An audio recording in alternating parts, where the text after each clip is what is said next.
Man, my dudes come by. Yeah, Man, boy, I can only stay a minute. my Woo. mom's just she's just stopped out of nowhere. I was like, fuck, I got streaming to COVID. And like she just finally left. I was like, damn.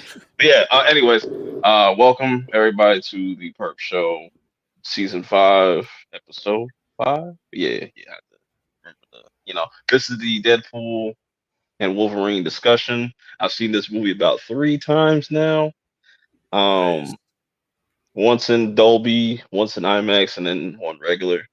If I wasn't doing the stream, I'd probably go see it again. But but Damn. I got some special guests with me. LB, hasn't been here in a minute, so know I gotta give him, what I'm saying, his flowers. You know what I'm saying? OG in this shit. Another OG is Zod up there.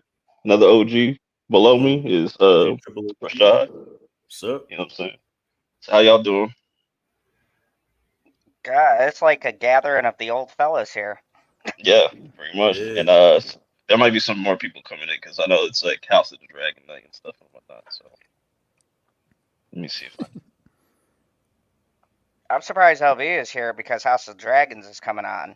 Bruh, man, when he sent me the link, I'm like, this man I really. was conflicted. I'm like, this man really set up a stream when House of the Dragon come on. I'm like, man, but you know Yeah, I was what, thinking bruh? about that. I was like, because some people's like, yeah, some people's thinking it's mid, so I was like, they might come up in here and shit. But like, I'm I like, guess 10 o'clock is better time. I'm like, you know what, man? I'm gonna do him a solid and watch it. Now, to be real with you, I don't watch it live. I don't watch it till like later on in the night. Hmm. So it's whatever. That's usually how I am with that shit. Yeah, Cause I like don't catch it. it's not like with Game of Thrones, right? Like you had to watch it when it came on because everybody in the world is talking about it. This is like I don't see people really talking about it. So Mhm. How you been, It's a LB, man? I shame haven't talked to because you in a it's minute. better than Game of Thrones. That's the sad part about this whole thing. yeah, I've been in these streets, brothers, working, I volunteering, feel you. trying to make the world a better place. That's dope, though. That's dope. All right, so before we get into the Deadpool stuff, there was so much fucking news that just dropped with like all H and shit. I wanted to kind of cover Mm. that real quick to kind of break the ice. We got Fantastic Four, the actual whole title, um, the new logo for Secret Wars, and the new title for Avengers 5, which is going to be Doomsday, and we also got Robert Downey Jr. coming back as Doctor Doom, which is a very controversial thing Mm. that's going on. People losing their fucking minds. I People don't know losing their why, but minds. like people are like legit upset about this.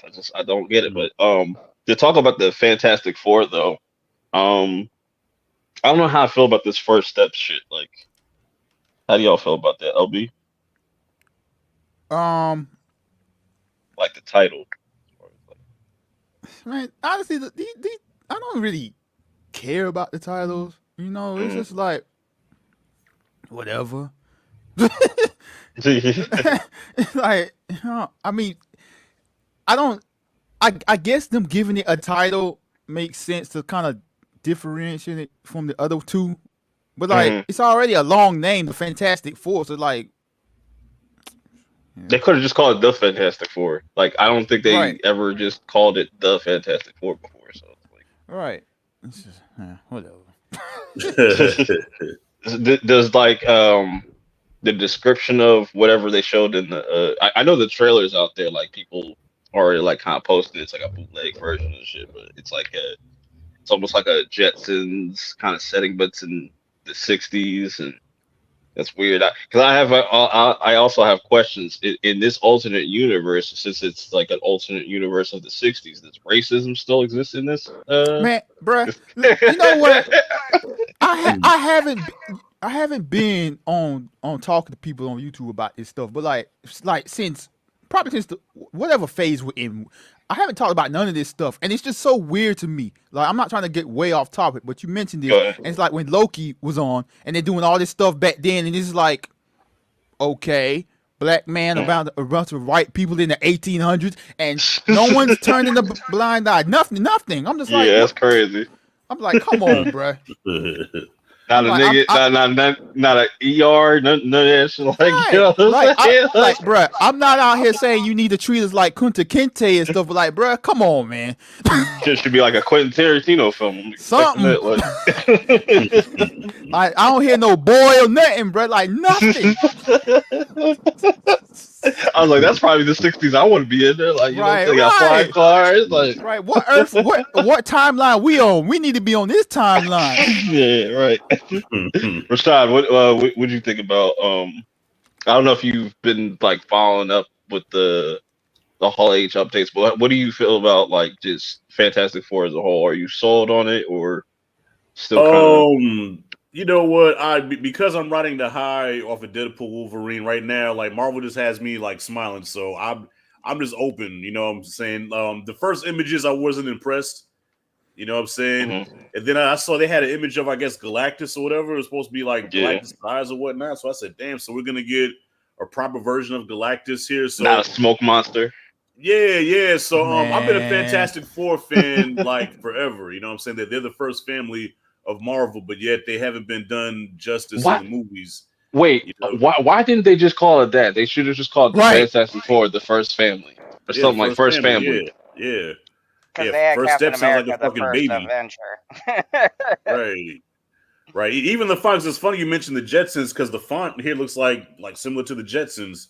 Yeah. You know, the '60s. So, yeah, I'm open, man. I just hope they do him justice. And you know, I know we're gonna get to Doctor Doom talk later too, but yeah, I just want them to do him justice, man, because we haven't got a proper Fantastic Four movie since '05.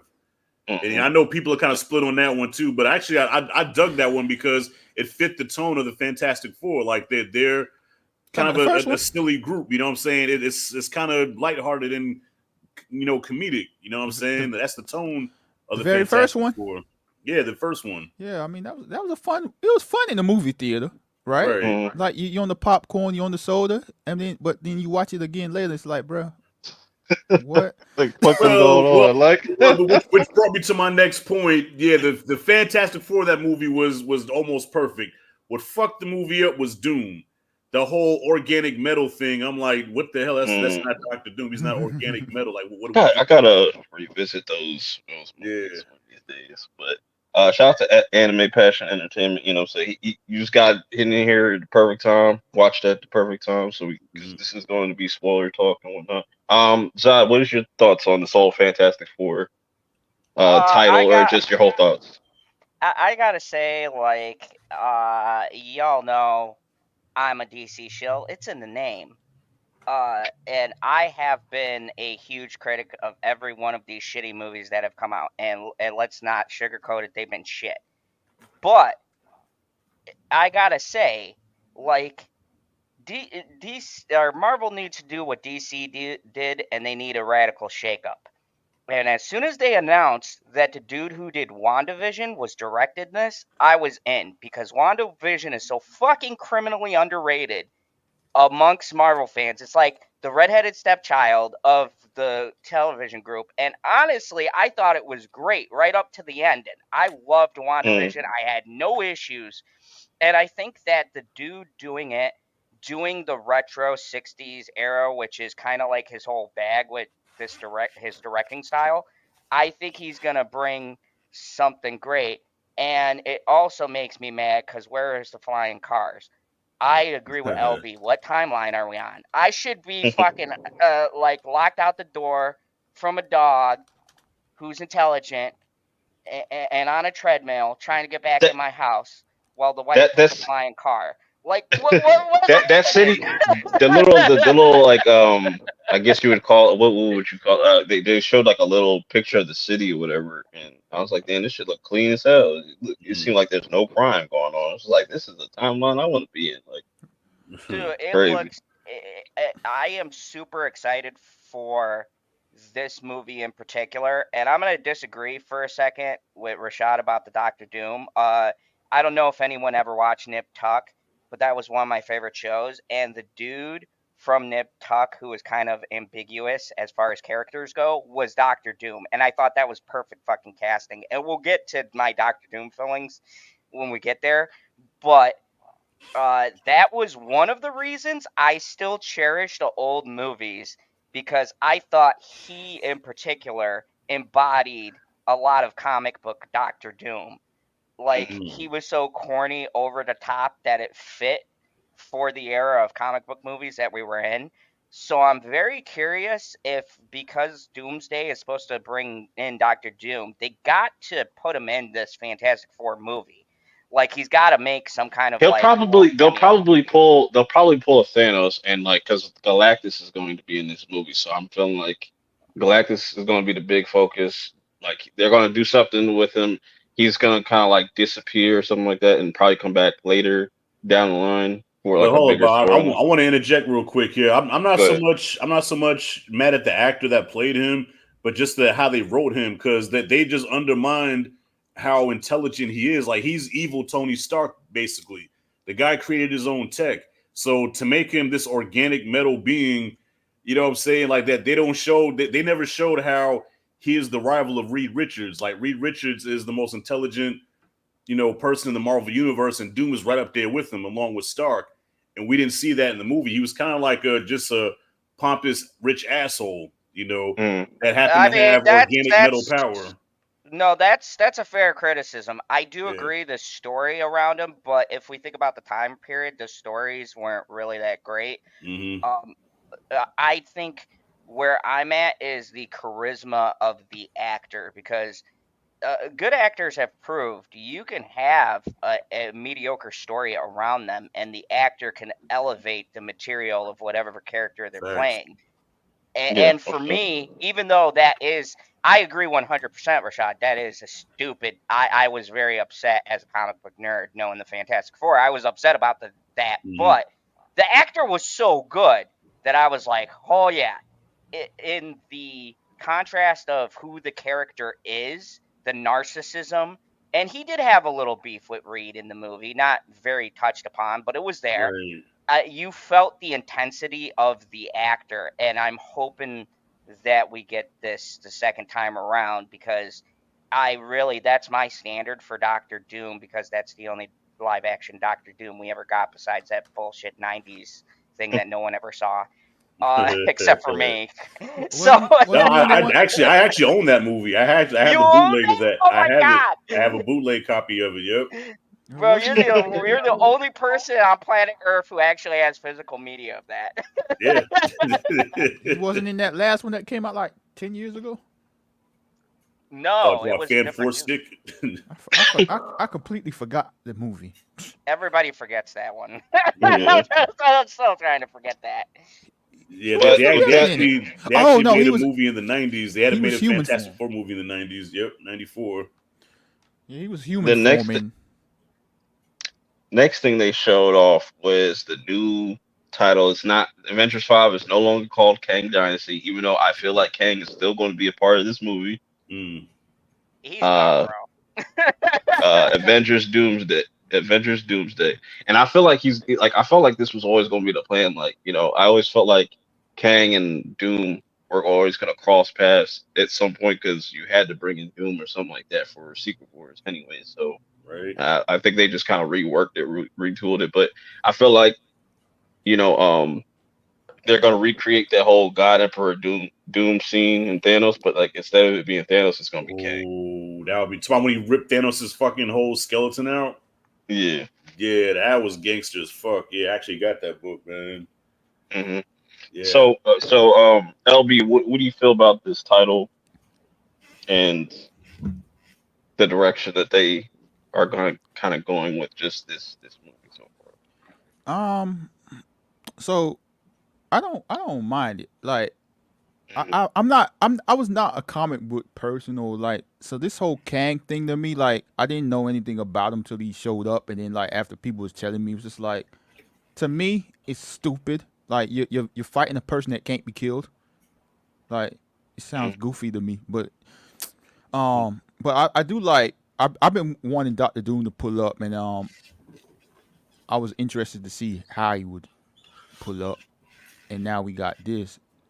So I mean, the title's fine. Yeah, I mean, honestly, like, I feel like they got some work to do to build up this new Avengers team because like all these They new still, guys don't seem like we still Avengers got to me. we still got a lot of movies to come, like before these movies and like in between these movies too. So I was about to say because who are the Avengers right now? Right, right. what up, Falcon. Zach? Falcon's Oh, what's up? The What up, bro? Falcon. Now that you just kind of stepped in here, we're just talking about the Avengers Doomsday name change thing for Avengers 5. Like, what are your thoughts on that? Mixed feelings. So I hate to pivot away from Kang. I wish they would have either brought him back after a while with some time passing and people forgot about the stupid trial, or recasted him. This seems a little desperate, but it's happening. So as I started accepting it, I was like, I'm just thinking about Doom walking up to OG and new Avengers, and like even like Peter Parker feeling his Spidey sense going off and looking at someone that looks like Tony Stark. I think moments like that is going to make this multiverse saga worth it. People who used to be good being bad guys and that emotional conflict. I think that could be really interesting if they pull it off right. So you don't think that Kang's going to be in this movie at all? Because I feel like they're just waiting, and that's why like Kevin hasn't like officially ruled it out. Because like I'm waiting for him to say it, like come out of his mouth, say like we're not doing Jonathan Kang. Majors said in an interview that he's done. He's fired. Yeah, I'm saying like you don't think they're just trying to like wait until they recast somebody as Kang to announce that Kang is still like They might just type. recast them anyway. That's a possibility. That is a possibility. Like I'm not gonna rule that out. That You we ain't can watched have the multiple Loki season villains. 2 finale, bro? You ain't see that? You missed it? I definitely saw it. Not you. I'm talking about Purp. No, I definitely saw it, but I don't think that like they could still it could just this movie could start off with them still like getting rid of all the different Kangs and stuff, and then transition into Doom and stuff like that. Yeah, and they might not even get rid of the Kangs. It might be a complicated story where we have multiple villains that they have to team with, and that's why we have so many heroes now. Yeah, they could always bring it back later in like a different storyline for like the Young Avengers or something like that. Yeah.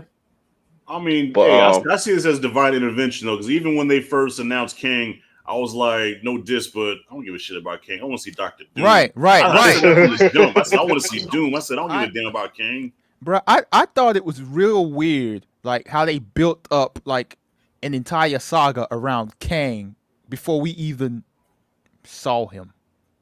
Right. It was just weird to me. I was kind of like I was okay with that because it's like that's what I feel like they should have done with Thanos, because it's like he only really had like 2 full movies. It's like they could have like gave us a little bit more of his character. You know what I'm saying? That just kind of felt like, all right, Infinity War, boom, and then he's done. And then the game.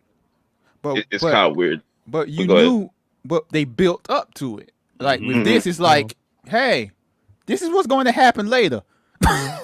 Like, I can see that, but I still just like the, like where they were going with it. It's like for me, I felt like Kang's character was kind of interesting. It was different. Like we don't always have to go to Doctor Doom and always go to the Thanoses. Like there's other villains that are also compelling that they could kind of just introduce people to.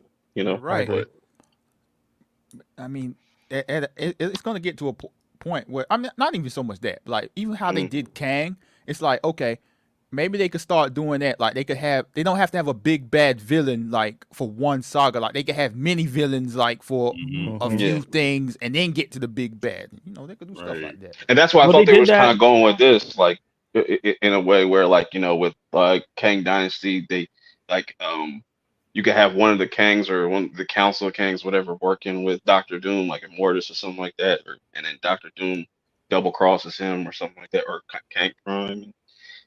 That's why I was thinking they were going to. But we did have different villains in the other. We had Ultron, we had Baron Zemo, we've had multiple villains happen leading before Thanos. What I mean by that is like, okay, Ultron showed up for one movie. What I meant like, okay, we could do like a 2-3 movie thing, or mix in with the TV series, like a few of them, not like one movie, this next movie, one villain, like a Legion of Doom type shit. Yeah, what DC does all the time. Yeah.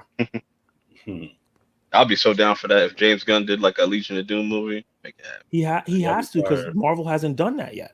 They haven't done the Avenger team facing off the villains that they faced off in their individual movies, but teamed up. Mhm. That's the one thing DC has that Marvel doesn't. And I think they need to do that.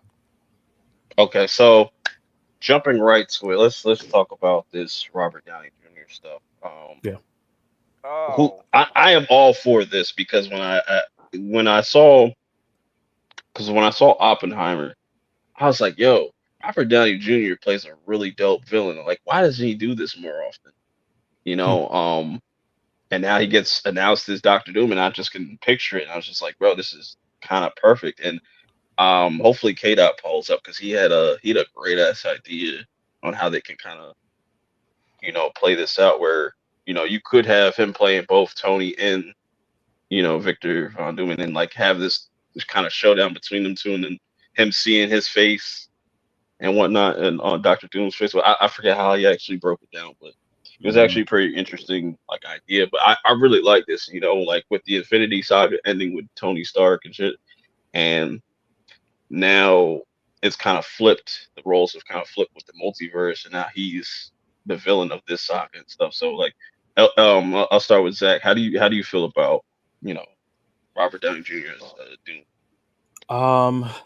Yeah, like I was saying before, it's in my heart, I wanted Doom to start off as a Fantastic Four villain and then become a greater villain later, and I wanted a more like a new actor in the role, someone that I know for sure can do an accent, that can play like somebody that's foreign, because he's from Romania, Bavaria, all that other stuff.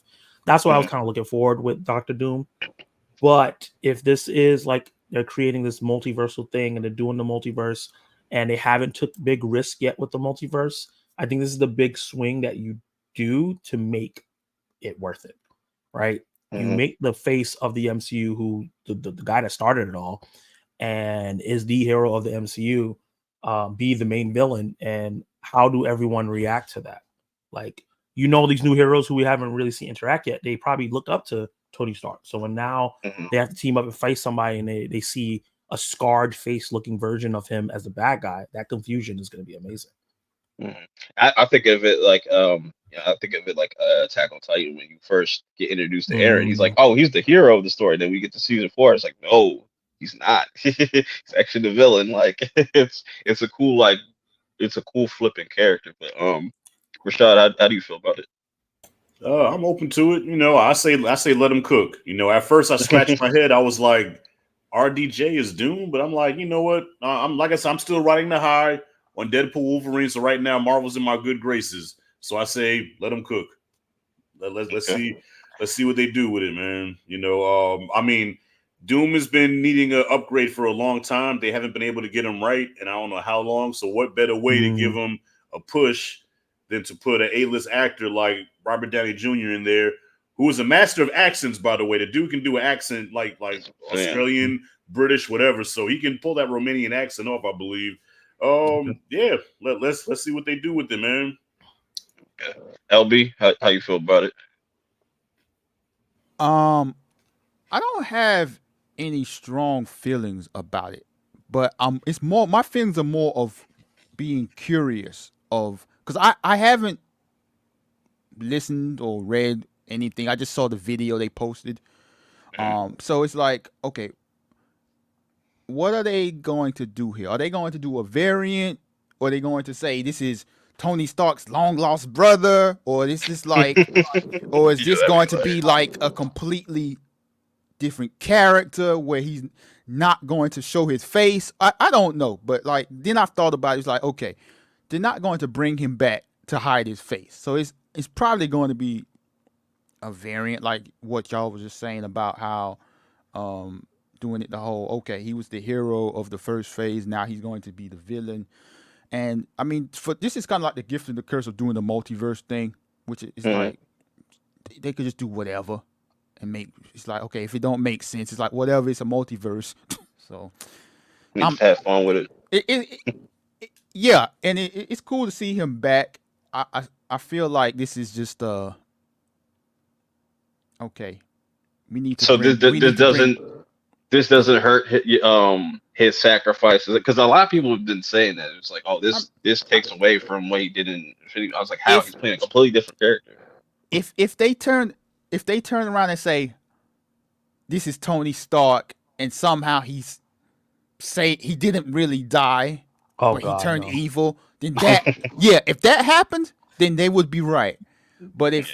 if it's not that, then But they then confirmed he's he is playing Victor Von Doom. He's not gonna be like, this is like oh Tony. okay Yeah, yeah. okay. They confirmed that he is Victor. So it's definitely some type of variant of that. You know what I'm saying? So I mean, even then, it's like he can. I mean, they might even change his face or whatever. Who knows? Yeah, We because don't. like normally Doom's face is all effed up Scarred. and stuff like that. So. Yeah. So who knows? We just gotta wait and see what they do with it. But it'll be cool to see him play a villain.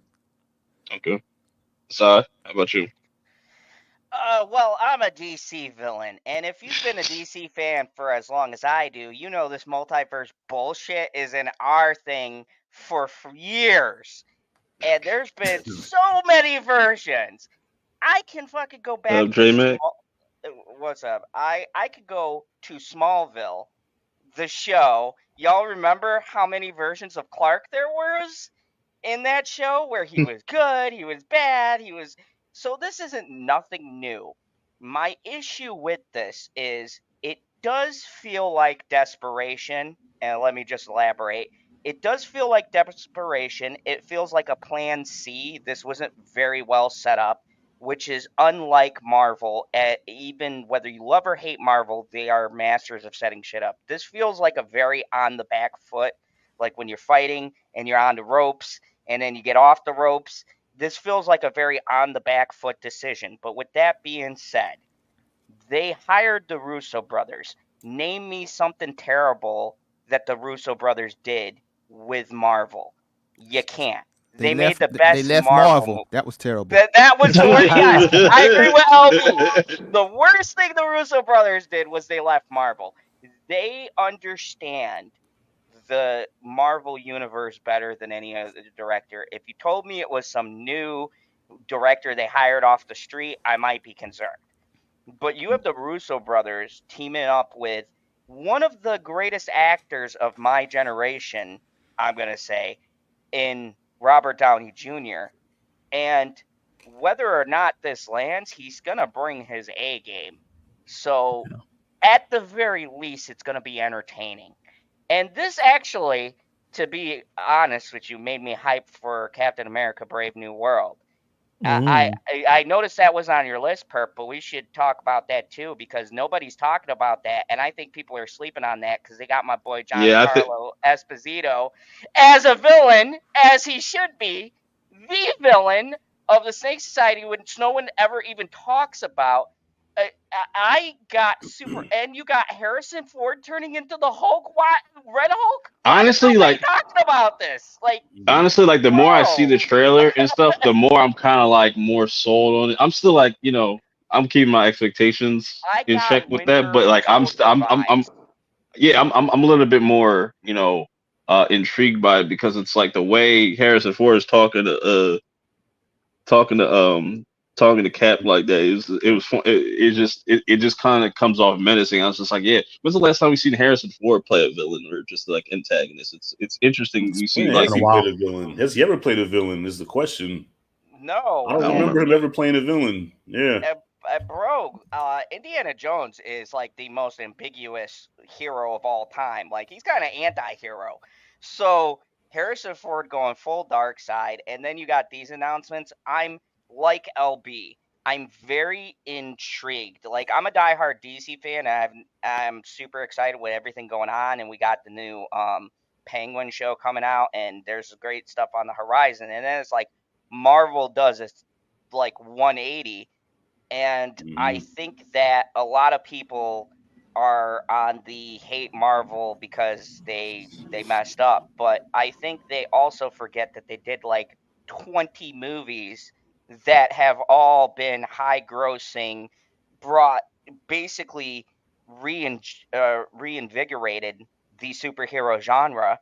so that DC can keep going forward and things like that, because it Yeah. was never taken serious. And now you got superhero movies that were in talks for Oscars and things.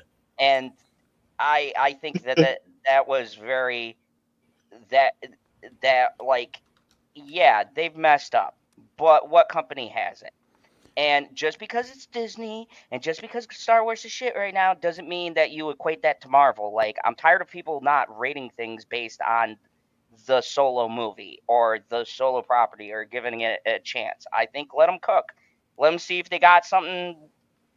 They still got. Yeah, it all comes down. that- It all comes down to those last Avengers movie. Any phase, and so it all comes down to those. You know what I'm saying? Like if those shits flat, like that's a problem. May I interject real quick? Go ahead. I'm not trying to be a Marvel apologist, but I wouldn't place all the blame. I'm not talking about y'all, but a lot of like Zara said about the Marvel hit.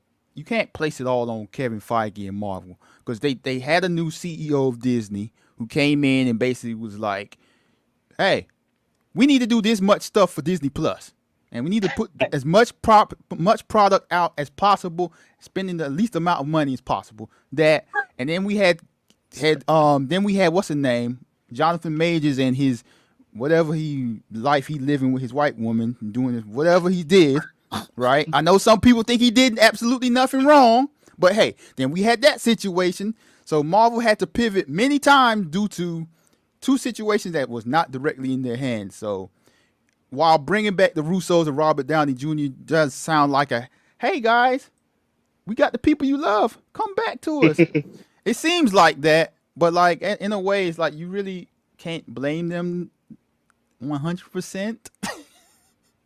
Well, okay, Honestly, it might be a situation. Oh, good, yeah, Sorry. bro. I was going to say it might be a situation where the Russo brothers only left because Bob Chapek didn't want to pay them. That too. Because He was a part of the cheap deal for these two movies were that their production company had to be put on as producers, and that never happens in the MCU. It's always produced just by the MCU. So I think it might have been a money thing. Why? And then also Steve McFeely, who wrote a lot of the Russo brothers films or co-wrote, is coming back too. I think that's important because the writing is just as important as the direction. I really do think it's a money thing. I think that's why he was like, get these directors that we don't know about and get them to do these movies, because I don't want to pay these well-known ones because they cost more. I mean, it's also, to add on to that, it could be a part where it's like the Russos, they wanted to continue doing it, but at the same time, they wanted to take a break because it's like, man, doing those big time projects, they've been doing nothing but Marvel stuff since what, the Winter Soldier to Endgame. So it's like, maybe they said to him like, look, man, we want to go do some small stuff, some other stuff, to refresh our brains and minds and stuff, and then we come back and do it.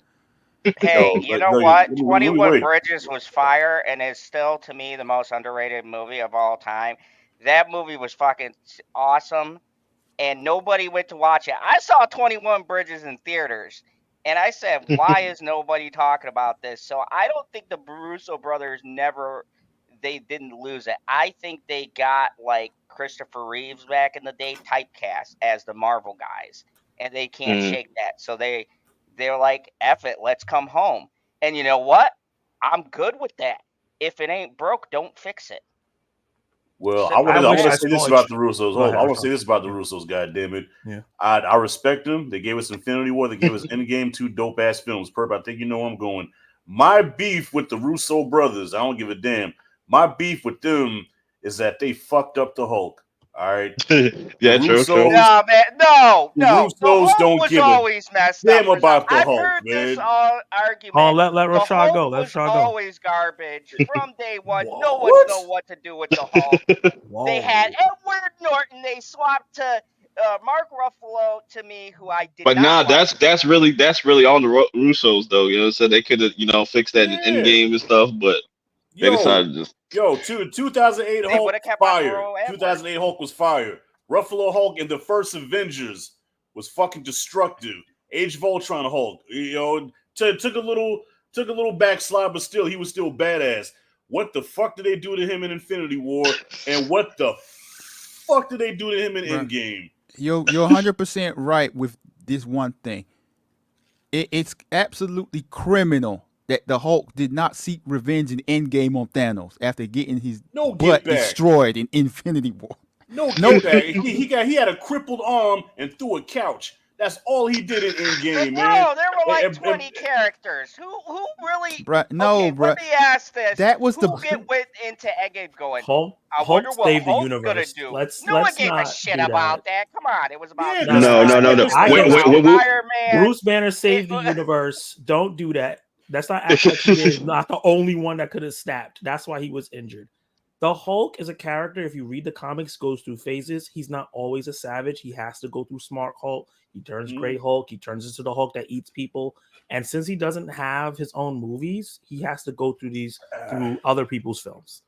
No, So I get that. I don't think they Listen, ruined the Hulk. Eventually, he'll get back to Savage Hulk, but he can't just be, I beat things up all the time. No, I don't actually get agree me with you, wrong. Don't get me Zach, wrong. Listen, 100%. I'm a huge Hulk fan, and yes, I agree. Hulk went through many different phases, but with what happened to him in Infinity War, Thanos beat the dog shit out of him. All right. Yep. And how was it that Scarlet Witch was able to get some payback for what happened, but Hulk couldn't get one lick? He couldn't get one lick back. Because Scarlet Scarlet Witch is Witch the most boyfriend powerful- was murdered. Hulk just got beat up.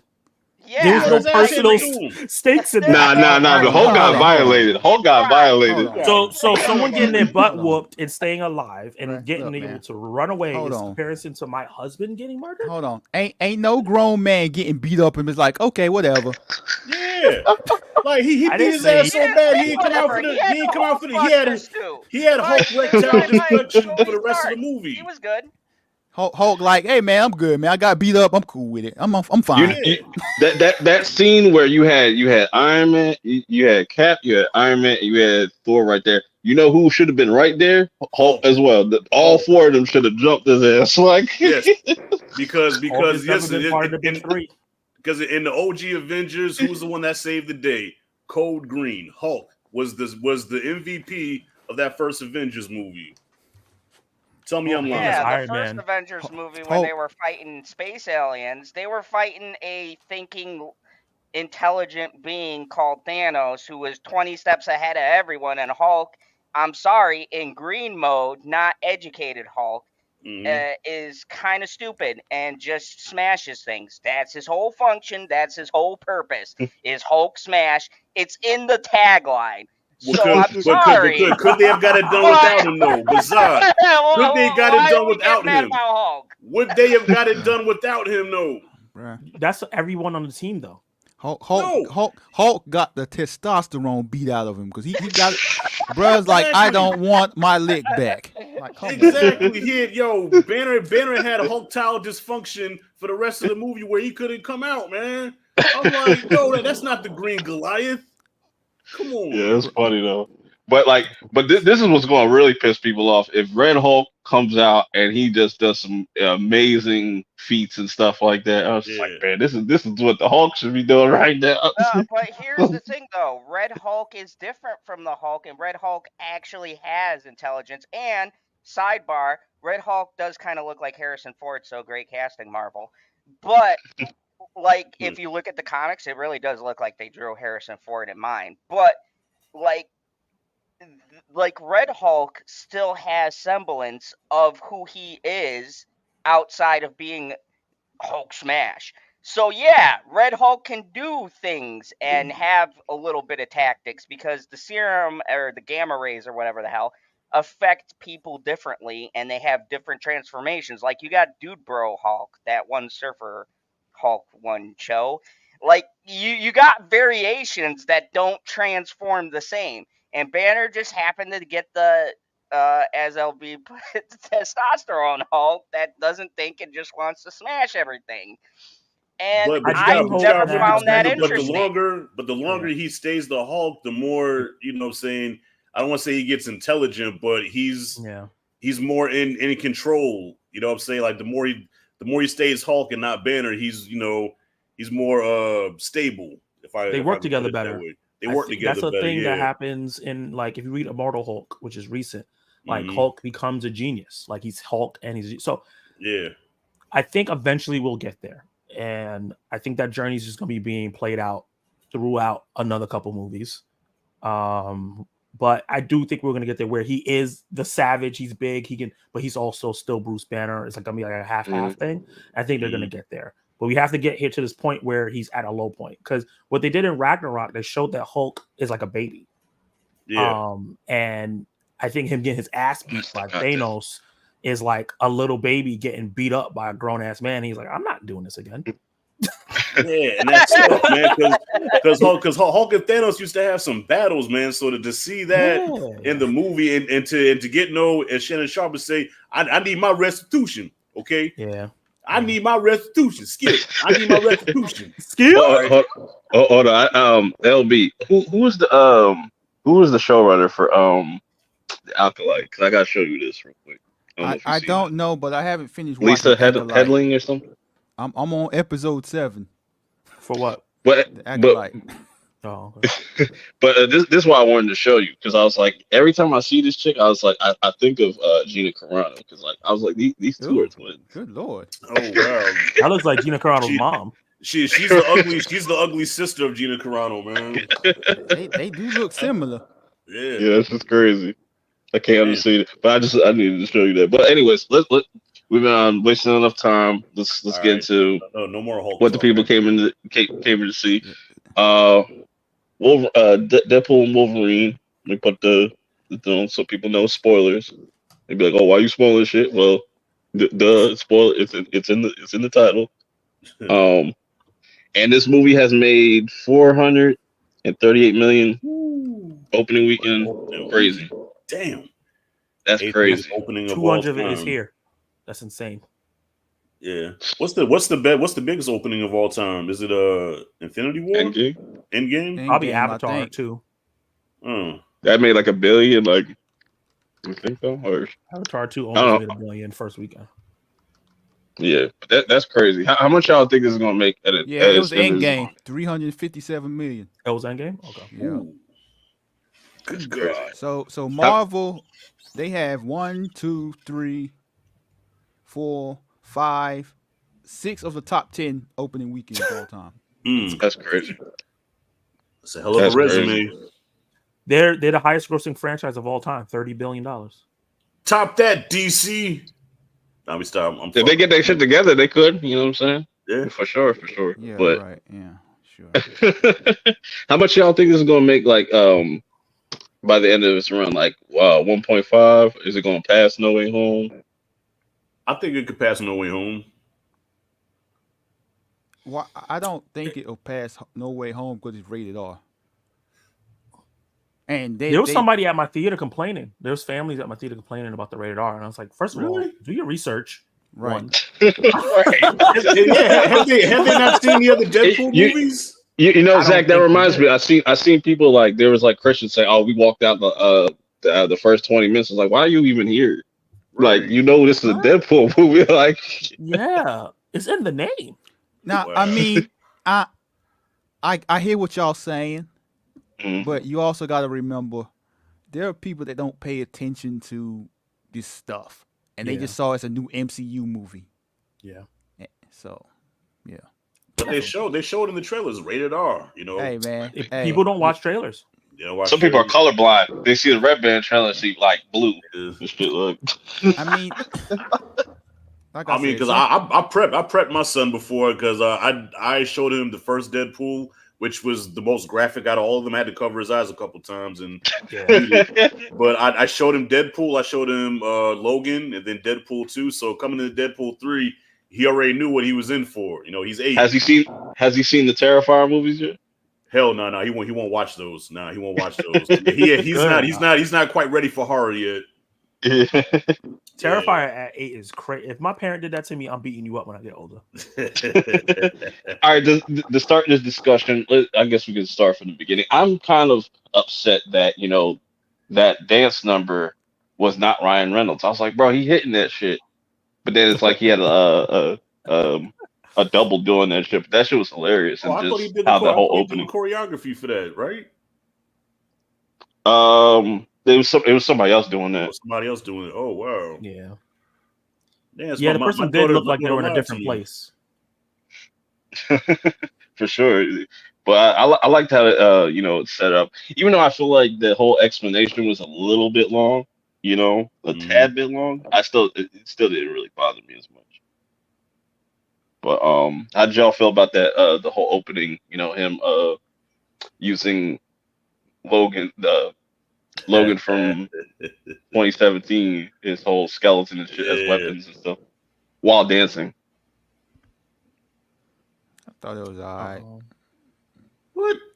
I thought it was one of the best MCU openings we've ever had. To be Facts. honest with you, Facts. Come on, I thought it was the Hold on, best. hold on. Deadpool You know who they copied off, right?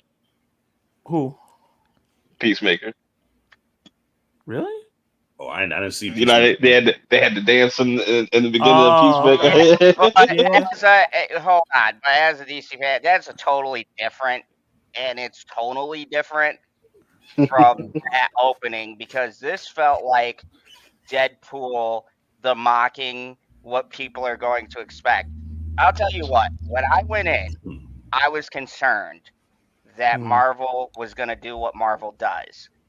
But then also people don't realize that Ryan Reynolds does own half the rights to Deadpool, which most people don't know. He literally owns half the rights to the Deadpool franchise, the movies, not the comics or anything, just the movies. With the with the 20th Century Fox or whatever. So when I saw him do that opening, I said, "Oh, this is going to be a Deadpool movie." Bam, I was at ease. I was like, this was the humor, and I thought the opening was a great way of letting people know who were initially concerned that, oh yeah, no, we're going for it. We might have to tamper down some things, but we're going to push the R in the MCU as far as we can stretch it. It reminded me of the Quicksilver scenes in the X-Men. Which ones? Whatever one Evan Peters was in. The Days of first. Future Past. It reminded me of that scene, and then like the opening of X-Men 2, kind of. I can see Strong that. openings. Yeah, but I liked how it opened, even though the backstory of just how he got there was a little bit. They could have probably cut that a little bit, but still wasn't like too crazy. Like he went off to another. Well, he had a whole conversation with Happy, which was fucking funny, calling him a chauffeur and shit, straight disrespecting him. Like, I mean, What he is. I've been what he waiting for is, someone bro. to tell him yeah, but that shit was funny as hell though. Like, he's like, "What is like you an Avenger? Like, what is your parallel parking? Like that shit Like like that. But That was yeah, pretty cool. I agree with you when you say it went on a little too long, but I can see that. that's my issue with comedies. They just these things just not a knowing when to little stop the too joke. long, right? Yeah, I can see on rewatch it not being as entertaining. But I still think overall the runtime is fine. Like them keeping it like 2 hours. Like I feel like that was, you know what I'm saying? It doesn't. I don't think it completely. I never felt like really bored or anything watching it. The 3 times that I watched it and stuff. So 2 for me, because I'm a maniac like Purp. I don't got that kind of money. Yeah, I didn't feel bored with it. I just felt like some of the scenes could have been cut like 10, 20 seconds maybe. But that's more so, like I said before, my issues with comedy movies, period. And that's kind of just Deadpool, right? Like all his movies have these long gags that go on. That's it's like never about the kind of story. his thing. It's about the jokes. It's not about the story. So that's what you're there for. Okay, so then he gets then they kind of go back to where he's at, having the whole birthday little party, whatever, with all the people he brought back, and then he gets a rude awakening from the TVA. You know what I'm saying? And then that's where he starts to have a scene with Paradox and whatnot. Old boy from Succession. Which is that was an interesting kind of like heel turn for him. That his whole motive, he's like, I want to be the TVA. I want to,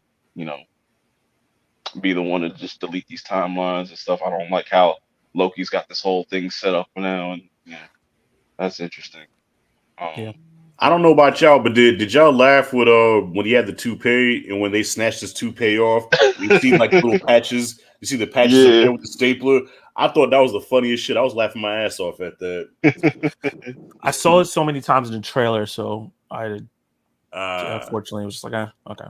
See that's why I avoid trailers, dog. Like I'll Yeah. watch a teaser, but I won't watch a full trailer just because of that they'll ruin. You know what I'm saying, they'll put too much in there. So yeah, that was my first time seeing it. Oh, and I was rolling. Yeah, so to jump to pretty much, they talk about anchor beings and blah blah blah. He goes to search for a Wolverine, and this was some funny shit where he meets comic book accurate Wolverine and stuff. Motherfucker's like 5 foot. 3. That Wolverine, I was like, he was 4'9". Hey, you know what's funny about that? It's like, you know how people with the original X-Men movies like, Wolverine ain't that tall? Well, now you see how stupid it would look. LB, I was one of those guys because when they first dropped X-Men in 2000, I was like one of those like, wait a minute, Wolverine's supposed to be 5'3", man. He's too tall to play Wolverine. Nah, man. I gotta cast it. Now you finally saw it, bro. You're like, oh yeah, they were right with that one. I'm like, yeah, good call. Bro, I think they just proved that Henry Cavill needs to be the next Wolverine. That cameo, when he turned around, I was like, getting up. Oh, that's my Wolverine right there. He is kind of getting up there in age now too. He's getting there up there in age now too. But like, I would be mad if they wanted to do like a couple movies or something like that. But like, I feel like they're gonna just hold off on like an actual MCU Wolverine for a minute because I think they just want to. But listen, it isn't me or the older Hugh Jackman gets, the more he actually looks like the comic Wolverine. Because in the comics, he looks rugged.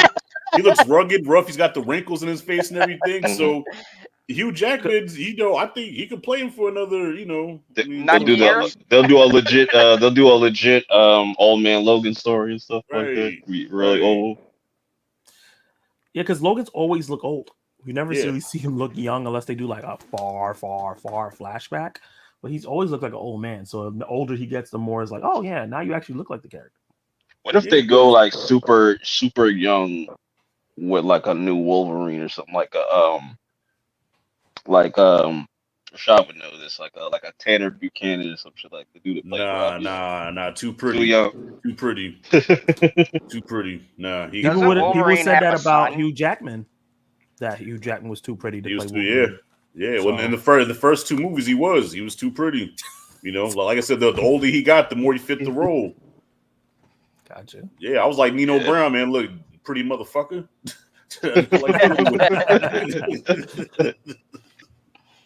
Yeah, I think my favorite out of that was I wish we got a little bit more of Henry Cavill. You know what I'm saying? Like a little bit more. But it's cool that he just like punches the shit out of Deadpool into the portal type shit. And he did the Mission Impossible punch. And he did. Was that the age of? Was that the Age of Apocalypse Wolverine with the what was it? He's in the little alleyway or whatever. Oh yeah. Yeah. That would be cool to see in real life. The comic book where they have the X's in the back of the mutants that they took out. That one? Yeah. And we got the one on the cross. That was cool. Yeah. Yep. What was another that? Is that all? Oh, Patch. We got Patch. Yeah, Patch. Yeah, that was cool. Yo, how cool would that have been if they'd have showed Fix-It next to him? Because didn't Patch and Mr. Fix-It work together before? Yep. That'd have been dope. Bro, I wanted Patch. Yeah, the job. He got the brown and yellow suit, and then you had a little bit of Hulk. They should just let them clash or something like that. Right. But that still had a pop. They're working on a Hulk versus Wolverine movie, so let's see if that actually happens. Oh, they're still doing that? That's the rumor that's been around since Deadpool and Wolverine came out. That's the rumor they're working on it now. Okay. Then he finally, we get to the actual Wolverine that's going to be in this movie. He's drunk as fuck. You know what I'm saying? That was a pretty funny scene and stuff like.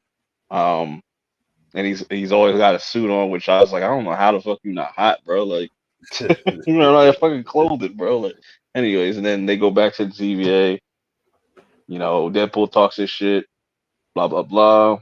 They both get pruned. and we get into real dope shit. You know what I'm saying? Where now they're in the void. They have a squaring off, which I thought that was really well choreographed. Like Mhm. just the way they were fighting and whatnot. Mhm. Even though it's like it's kind of pointless because they both can't die, so it's like. But Was it's it still true it's to still. Spider-Man 1? The fight was like Mhm. when he fought the bully in the high school. Yeah. They took a lot of choreograph from that. Okay. Yeah, you see, you even see all the like the 20th Century Fox logo and stuff. Everybody kind of laughed at that shit too. Yeah. But my favorite moment is when we see Chris Evans pop up and stuff and whatnot. That shit was hilarious. Because the way they did it, that was perfectly like because everybody was thinking, oh, that shit's it's gonna be Cap, and it ends up being Johnny and stuff. He's like says flame on, crowd goes fucking crazy and shit like that. And Yeah, that then was cool. Pyro fucking takes his flame off and just he's falling out the sky and shit. He's like, we don't That know that guy. Like that shit was that I was that hilarious. shocked fake that he ain't die from that that fall. fake out that fake out with Johnny Storm was funny because Yeah. like you said, you thinking, okay, oh shoot, they brought him back. They brought him back, right? And Right. then when they showed Mhm. that he was not that, but he was from the Fantastic Four, you remember, oh, he played him too. I was like, man, yeah, they played with us. I knew it Yeah, wasn't because gonna the be way Cap because he said he's never doing Cap unless the story's right. He's not gonna do that at So Deadpool. so you weren't fooled in the movie theater, bruh? No, I knew it was gonna be. I Ah, I knew it don't was gonna believe be you. Johnny Storm. I knew. I Yeah, don't believe it, you.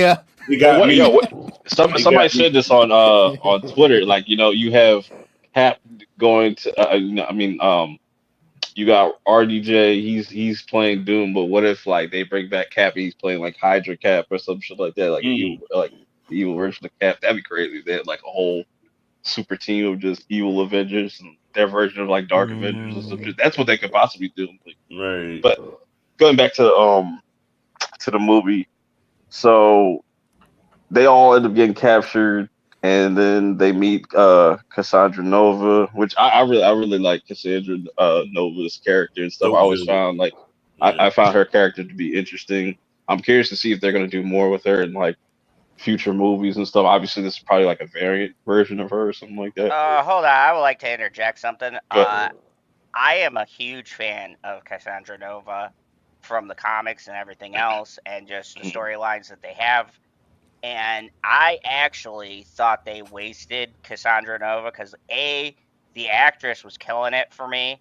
I thought like she had just the right amount of like subtlety, but like a little over the top when she pulled off Johnny's skin, but not too over the top with the way she talked.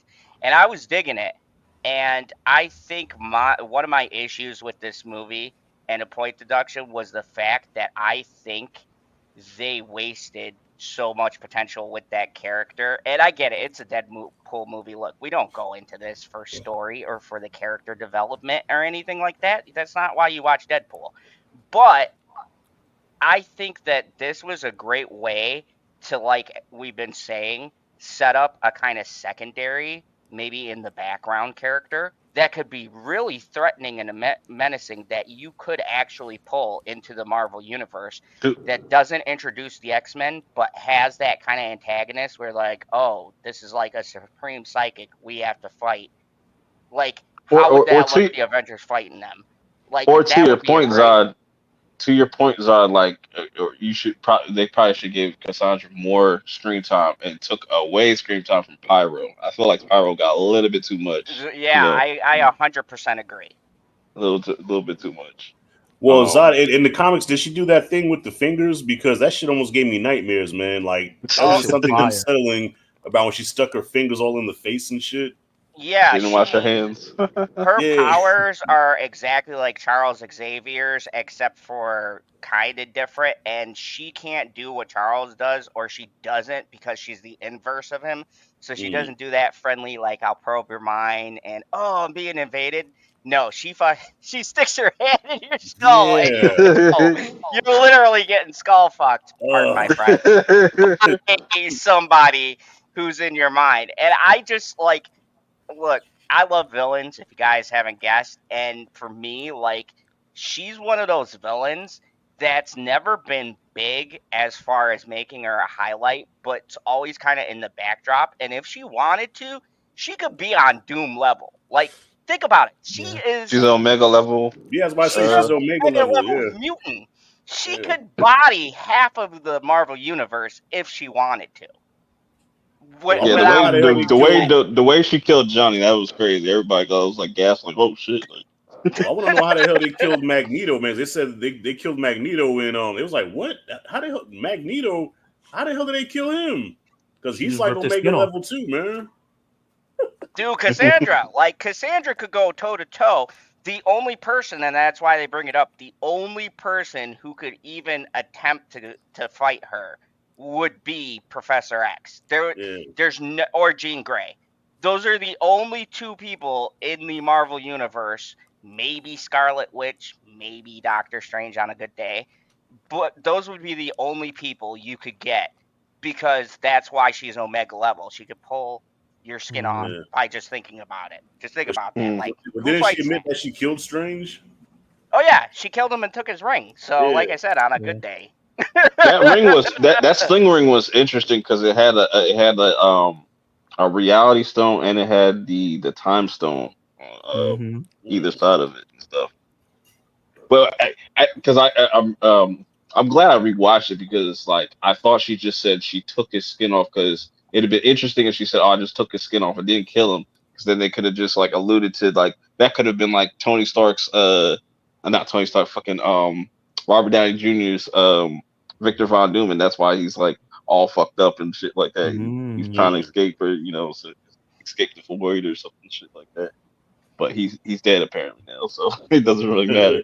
Yeah. But so they have this little first encounter with Cassandra. We see her like her powers and stuff, and Elias is coming. They're able to escape. I don't know what the hell that was that Wolverine was like, saying that made him go off like a rocket, but you know what I'm saying? That was a but that Sentinel foot. oh See, I I didn't think saw about it that. the second time. So yeah, I was paying when I went back to the theater a second time. I took notes. That was a Sentinel foot that was off to the side. So they that might would have be gotten the. crazy if they had a Sentinel in there, like a whole Yeah. functioning like Sentinel. That'd be crazy, but that's crazy.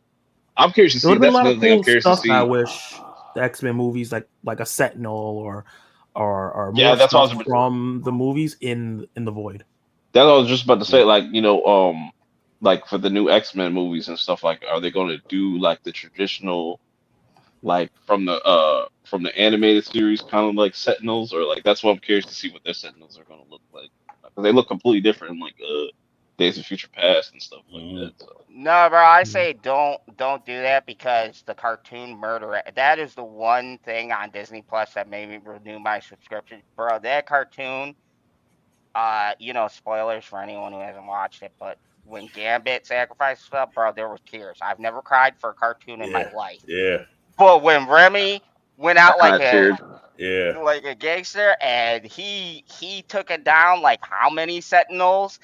And Yeah. I've always loved Gambit and felt like people sleep on his power. But when you see how many Sentinels he took down single-handedly by himself and the Master Mold, he injured him. I was like, bro, you done lost the most powerful X-Men. Well, one of the most powerful X-Men on your team because he took down like 5 of them and then he injured Master Mold.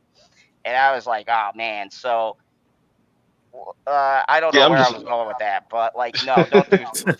I got hyped. I'm sorry. Don't do Sentinels in the Fox. I think there's so many cool things to do in the X-Men universe they could set up for. Like we haven't seen a proper Apocalypse or the Four Horsemen or any of that storyline. Which I definitely think that's gonna play to the MCU as a whole. Like I think after Secret Wars, that's gonna be like the end of the Avengers era of movies, and then like the big, their big, big events will be either be like Fantastic Four, or like X-Men movies or something like that. Like Avengers will still be there, but I feel like it's gonna be more of a mutant centric, like like these other characters Yeah. are gonna take the forefront. They're gonna focus on the mutants and the Fantastic Four more than the Avengers. Yeah. Dude, do an Avengers Apocalypse War. How sick would that be? Like, Mm. and then set up and have like the Four Horsemen and Apocalypse coming back and converting and changing heroes. That would be, oh man. And what's his face? Who's always in the background? The blue guy. I always forget his name. Mr. Sinister. Mr. Like, Sinister. yeah. Yeah, Sinister, Apocalypse, and the Four Horsemen. I'd be there Yeah, that'd every be day cool. for that. That'd be cool. But getting back to the movie, so they fly off like Team Rocket blasting off once again. uh, and now they crash land. Okay, and then that's where they meet Dogpool and shit. That ugly ass dog. Stupid ass Man, dog. that dog. That dog ugly as hell. Wow. Okay. I'm sorry. I'm gonna play devil's advocate. I kind of No. felt like Deadpool felt. Like, I don't know why. It just had the long tongue and kind of No. looked stupid. No, Oh, bro. you, That you dog- like the long tongue, huh? Nasty ass. That's the Man. kind. That's the kind of dog you You a put out fan, the huh? pasture, bro. You guys are heartless. I'm supposed to be the villain, and everybody here wants to No, utilize the cutest dog in no, existence, bro. I and don't he wanna had the use him little Deadpool. in existence. Yeah. Oh, and you, the did you little watch Deadpool. Guardians of the Galaxy Volume 3? That dog was way cuter than this shit. Bro, Mm. bro. No, I'm sorry. That dog was cute. Somebody needed to take that dog and like you remember in Anchorman when Jack Black takes his dog and just calls Baxter, no. That's just funny as hell. That's the Oh, type. no. That's the type of dog you accidentally leave somewhere. Yo, You ever are seen that movie heartless. I Strays can't Wow. believe from you last guys. year? Like, that's some ruthless shit. That dog is Just drive a couple adorable. miles away and just drop it off. Yeah, be like stay. Bro. That's the type of dog you see on them dog donation infomercials. Help save a dog. Yeah. Flies are just Donate flying it. around. Y'all savage, man. Y'all wrong for that. Thank you, Rashawn. I'm glad someone on this panel has a heart. Yeah. Y'all are No, ruthless. that dog don't have a face a mother can even love. Like, goddamn, bro. They Like, don't got a Hey, voice for radio. Yeah. Ain't no way you can sit there and look at that dog talking about how cute you are. No way, bro. You Stop know what? it. At the end of the day, look at that. That's somebody's child, man. That's somebody's child. when Blind what's her name, Blind Owl and stuff, like she touched his tongue. She said, "Oh, what the fuck?" That shit was funny as hell. Dude, I wish she was in the whole movie. She was hilarious. Yeah, they gotta give her superpowers.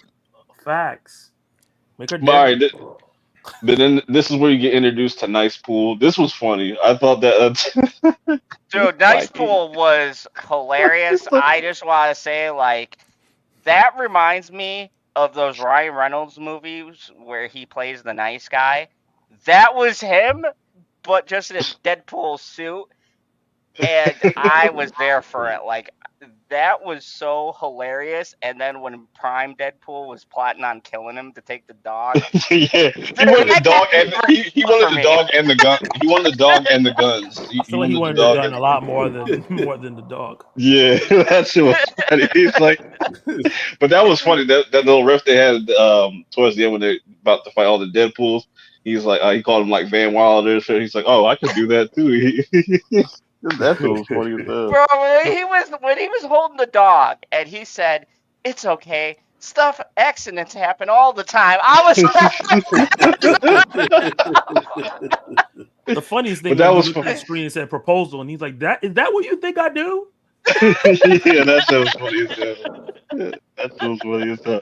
And then so then they get what was it, the Odyssey, whatever, they get a new whip and whatnot, drive off. You know, this is where, you know, Deadpool Wolverine get into like a whole argument.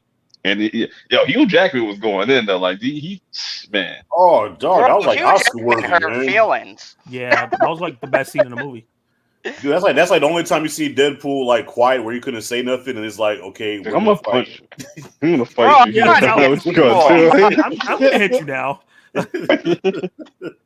Like, And- dude, like, can I just say, first of all, I wanted to comment on Honda. If you guys don't know, a villain drives a Kia, and I did not like the Kia disrespect in this movie. That was my It was like a point Kia. deduction. Like, bro, it's got efficient fuel capacity, I got good ads run you over, miles. huh? Good.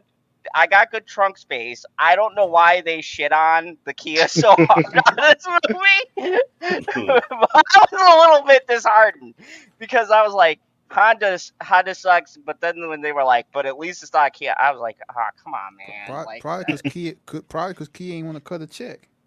Right. yeah, man. Hey, that could They be shit Definitely on true. because Kia. they didn't want to cut the check. I'm That sorry. shit I just crazy. had to mention that. But That was but then sad. but then they get into that whole big ass fight in the Odyssey, which is pretty fucking hilarious. And I thought that, like I said, it's like another well choreographed scene and stuff. And they just fight till they get tired, and then you see Deadpool like wrapped up with all the seat belts and shit. I was like, what kind like that's just crazy. Then obviously X-23 pulls up, drives them to their secret lair or whatever the fuck. That's where you get crazy cameos. Yo, when Wesley Snipes pops up, the crowd went Ooh, crazy. Dude, They, yeah. I have to say, Wesley Snipes said the greatest line in this movie, where he was like, he's the original. You won't get a better one." I agree Yeah, 100% there's only with one that blade. statement. There's only one blade. Like, don't get me wrong. I think Mahershala Ali could be comparable for a new generation. Like, if they can get it together, if they can actually yeah, make the Right. damn movie. if they can make the movie, I think he's a good pick. But you are not going to replace Wesley Snipes. Just the arrogance, the cockiness, that's him in real life. Like, for me, a perfect fit for a character is like Tony Stark. That's pretty much Robert Downey Jr.'s life. Like I, Chris Evans as Captain America. There's some people who just embody a character. Ryan Reynolds as Deadpool, Wolverine as, Hugh Jackman. There's just certain people who embody the character. And for me, Blade is Wesley Snipes. He Mm. legitimately made R-rated movies that were in the Marvel Universe possible before anybody else. And those movies never get credit for the fact that they were actually the first R-rated movies that were a comic book property. And they did so well because no one knew that Blade was a comic book property. Mhm. Mhm. What were And you that about to say, I, LB? now I don't remember who said it, but what happened. But when he said that line, didn't they pan to somebody like Yeah, on the? Deadpool Okay, is like, are you sure about that? Yeah. A lot of people have been talking about that. It's like, what do you mean by that? Or are they going to bring back, Wesley Snipes? Even though I wouldn't be like against that at the same time, but I feel like he might come back for like Secret Wars or something like that. But I don't think I think he's kind of pretty much done with that character. Full time Yeah. now. Well, Wesley Snipes is like in his 60s now, right? So yeah, he's a little too Mm. I don't know.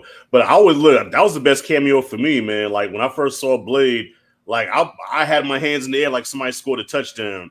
And then my son made me so proud, right? 'Cause I just showed him the Blade movies like about a couple of months ago, but I didn't think he would remember. So when he saw him, I swear to God, he shouted out, he said, Daywalker. And Throwing memories. That's so dope. a How tear do That's fell so you? into my dope. eye. I said, I'm proud of you, son. You remembered, man. That's a proud moment right there. Oh, Son for real. deserves all the He's cheeseburgers like, he I wants. raised you right, man. Feed that boy. That's dope. Yeah. But then the funniest unexpected cameos has to be Channing Tatum as Gambit, bro. That Yeah. shit was Okay, am fucking I hilarious. just crazy, or did Channing Tatum kind of feel like Gambit to me? I'm not gonna lie, like That's I was exactly what Gambit would be like in live action, bro. I can't. he was Shit was on point. fun. He was funny, but he felt like he wasn't actually there with them filming the scenes. I It's agree. like it looked Mm. weird to me. He I, looked I like Maybe it's he mean, just a was suit. somewhere Maybe it's else, and just a suit, really. That's kind of they throwing you off. superimposed them in the scenes. Yeah, I mean, I get the uncanny valley. I did feel that, but upon rewatch, the dialogue and how he was portraying Gambit, like I said, I'm big on if you can get, not that it has to be comic book accurate, but if you can get what the essence of the character is. Yeah. And I am now very curious what a Channing Tatum Gambit would have been like.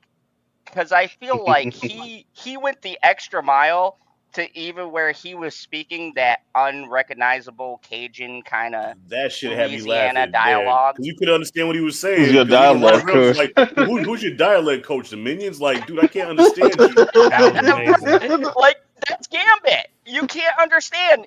Watch the original '90s cartoons. Tell me you can understand like 10% Yeah. of what he said. And Right. I even like his little interaction with Blade when he's like I thought you was retarded. He's like, you gonna call me Yeah. retarded? Like, it's so hilarious. And And he's like, Oh yeah, the and they, Blade Deadpool interaction was very interesting. yeah, You know, and I him think they're saying like, "I also never liked referencing you."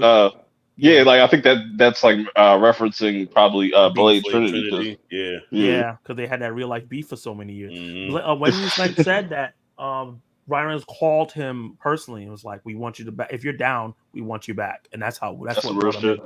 That's what's up. Some real shit. Because his and beef wasn't with Ryan Reynolds, right? It was with the director, wasn't it? yeah. Well, no, they had beef. Like Ryan Reynolds was Oh. pissed off with Wesley Snipes because of the antics he was doing during filming. Oh wow. I gotta say too, and shout out because I've had a crush on this actress for many years. Jennifer Garner as Jennifer Elektra. Like, Garner. look, I know the movies weren't that great, but I was there day one for the Elektra movie. I was probably the only person who saw Yeah. that. I don't care. Jennifer Garner is fucking hot, and Oh, I yeah. was so glad seeing Jennifer Garner with the goofy, like, because clearly they showed she had the superpower training from the second movie that made no sense, but I still love the fact that she was in the movie, and I Yeah, love Miss the Nunn. reference to Daredevil. Like, that shit made me Nah, like she looked smile. good. Yeah, nah, Jennifer Garner looked good, man. That woman weight done kicked in. Are you talking about when she mentioned? I think they threw a shot at Ben Ben Affleck? Affleck. But Yeah, yeah, that was they fun. threw the Yeah, shot at. he's like Daredevil's done? Like, oh yeah, don't worry about it. Yeah, that shit was cold. I was like, oh, I guess the whatever the fuck they got going on wasn't going well because she threw shots at Ben. I was like, I think that was like my favorite parts of the movie, like when they kept throwing like little shots at Disney, Ben Affleck, all these people. That was like the funniest things to me. Oh, they Even didn't spare DC, anybody. Yeah, they didn't spare even nobody, man. even DC, Everybody got it. DC with the Henry Cavill scene and stuff, where he's Yeah. like, "Yo, we'll treat you better than those pieces of shit sound the corner and shit." Like, yeah, that's really funny. look, I'm gonna say I was conflicted being a DC villain, but I gotta say, there wasn't any lies in that statement. And I was kind of like, okay, that's hilarious, because I really want him to come. Henry Cavill, he's been bounced around so many times in franchises. Like, I don't think he's the greatest actor, but I do think he's good at character acting, like a Christopher Walken or something like that. He can embody, and he has respect and relevance for the things he's portraying. Yeah. And I think it's a shame that a lot of these companies have let him go. So when that line dropped, I was chuckling. I was like, "Yeah, that's true, man. They did him dirty several times." So Yeah, because if Man, it wasn't for Warner Brothers, he'd probably be in more movies and stuff like that. Like, Yeah. you know, We'll be having a different conversation right now. yeah. oh yeah, without a doubt. shit, I'm still mad we didn't get to see Superman versus Black Adam. Oh, I was down for that. I was Yeah. 100% ready for that movie. I really want him to be in the MCU as like I know like people like Wolverine or whatever, but I would much rather him be Captain Britain. I think he can do a Ooh, great I can see job that. as that Oh character. I yeah, can see that. Yeah, that or Excalibur. Like he could be one of those two characters, Mhm. characters that have like he plays good. Like he can be heroic, he can have the good morals, but he plays a person that has good morals but is conflicted. And I think Captain Britain is like that. So I think Well, he's I'd great. rather him be a try like a shot at like a villain. Let him be Apocalypse or something like that. Or I Mr. think Sinister. Someone pitched that Yeah, to me. Mr. Sinister. Yeah, Mr. Sinister could work. You know. I think he could do that and I think stay he around could like be Loki. a villain too, because watch Mission Impossible Fallout. Yeah, I'm a Mhm. huge fan of Mission He Impossible was great in movies, that movie too. and fantastic. dude, when I saw that, literally, I'm not gonna lie, that heel turn took me by surprise because you up to that point you had never seen Henry Cavill as a villain, But when he went villainous, I was like, man, can we get more He was a screen time? villain I was in pissed. he was a villain in Man of Steel, bro. When he snapped their necks. Nah, well, yeah, I And agree. here you go. I agree. Here you go. Let's not. I don't even Sorry. want to get into whatever nonsense you just said. Hey, no, that was bullshit. I will forever be pissed off. First of all, How is you that had bullshit? you had the greatest Zod of all time, and everybody knows he doesn't get his neck snapped. He gets nipple twist and sent into the Phantom Zone. That's been planned for years, and I am pissed because Terrence Stamp got a chance to come back, the greatest Zod of all time, and Michael Shannon was a great Zod. He really was. like when he said Neil and everything, I was like, bro, this is my Zod. He had the costume, he had the attitude, and where do we get him? Get the worst fucking DC movie, Flash. I get to see Zod again. It's criminal. Wait, so you like that Zod over Terrence Stamp? You think Terrence Stamp wasn't the best Zod? Now, see, I've been asked this question 1,000 times. I gotta tell you, honestly, in my heart of hearts, I don't know, because Michael Shannon brought an intensity that I think the time period that Terrence Stamp was in, it's two very different performances for me. Mm-hmm. And I think that Michael Shannon added layers that Terrence Stamp didn't have. Terrence Stamp was like a mustache twirling kind of that era of villainy. And Michael Shannon brought a grounded, like, I almost agreed with Zod's motives. They made sense. Like, bro, the supercomputer is going to destroy Krypton. The council was a bunch of fucking idiots. Like, I agreed with his rebellion. He wasn't rebelling. Zod was right. Zod was always right. That's crazy. Zod was right. He wasn't rebelling. No. He wasn't rebelling because he wanted power. He was rebelling to save his planet because they didn't see. And I was in the military. And when you're on the front lines, the people above you don't see what's actually going on. And he saw what was happening and nobody wanted to listen. So he's like, F it. If you guys aren't going to listen to me, then I'm going to take the house and make you see what's going on. And listen, I totally I get what you're saying, and Purp, I know we gotta get back to the movie. I get what you're saying, bro. But listen, how can I put this? Bret Hart is a better wrestler than Stone Cold Steve Austin, but Stone Cold Steve Austin is the bigger superstar by far. All right, so yes, Shannon may have brought some shit to the character that was kind of new or whatever, but come on, Terrence Stamp, not even as far as superhero, just movie villains, period. Son of Jor-El, kneel before Zod. It was just something in his voice, his cadence, his performance. Like, you felt that shit, and you couldn't wait for him to brawl at the end, man. Like, Shannon didn't have that same it factor that Terrence Stamp brought to that character, man. Hell no. Nah. I would say go you back. You will bow down to me, Jor-El. Both you, and then one day, your heirs. No, like, don't get me wrong. I have a hard time debating. You got valid points, but I would say go back through and watch Man of Steel when he's at the council and he's screaming his points as they're sending him into the Phantom Zone, and some of that acting is just chef's kiss, phenomenal. Where he's like, you'll see. And he says the same lines. He says, I will make sure your sons kneel before me. Like, I don't know, bro. I'm going to say it's pretty close for me. And I love both. Yo. You say you ride, what do you say, Zach? You ride out with Shannon? Yeah, I'm riding with Shannon. What? All right, I get it. Okay, I'm old. I prefer the intensity and the physicality over the regalness and the calmness. I just prefer Michael Shannon. And I love both films. I grew up on the Superman films with that Zod, but I mean, but like, you don't feel like Shannon? I mean, Terrence Stamp was more like memorable, like just little shit that he said, like, so you are the way he said, you are not the president, one that leads so many couldn't possibly kneel so quickly. When I say I prefer, I'm not saying that he wasn't good and memorable. Yeah. Like, he's amazing. It's like this. You know, Okay. That's what I'm saying. Yes, that gets me. It's not that either performance. It's not a Joker situation where you can gauge the wildly different performances. I'm saying they're Right. both on that same level, but I think the thing that Man of Steel did was ground and humanize Zod a bit more. So you got an in-depth look at his psyche and Mm. what drives him and the fact of the character. He's not a villain in my mind. He's not a villain. He's a person who cares about his planet and wants to save it.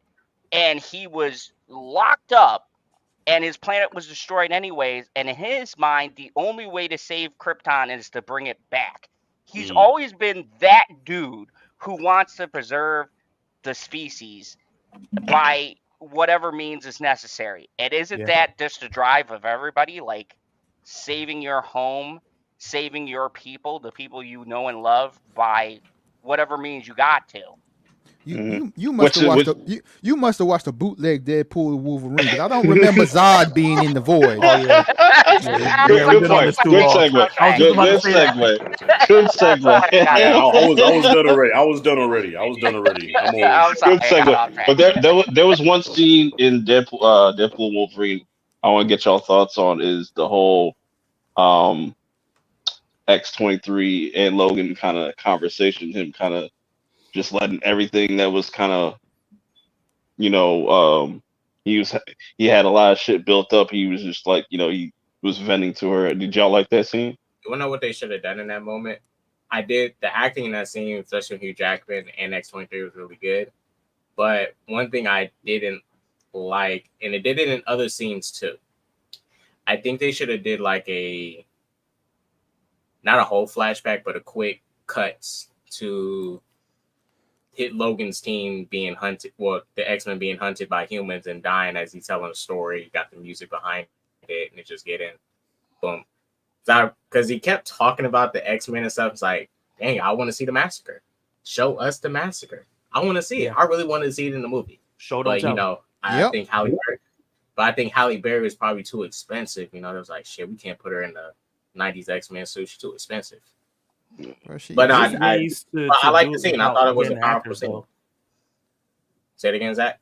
There's ways to get to do that scene, especially since you said do it quickly without using the actors.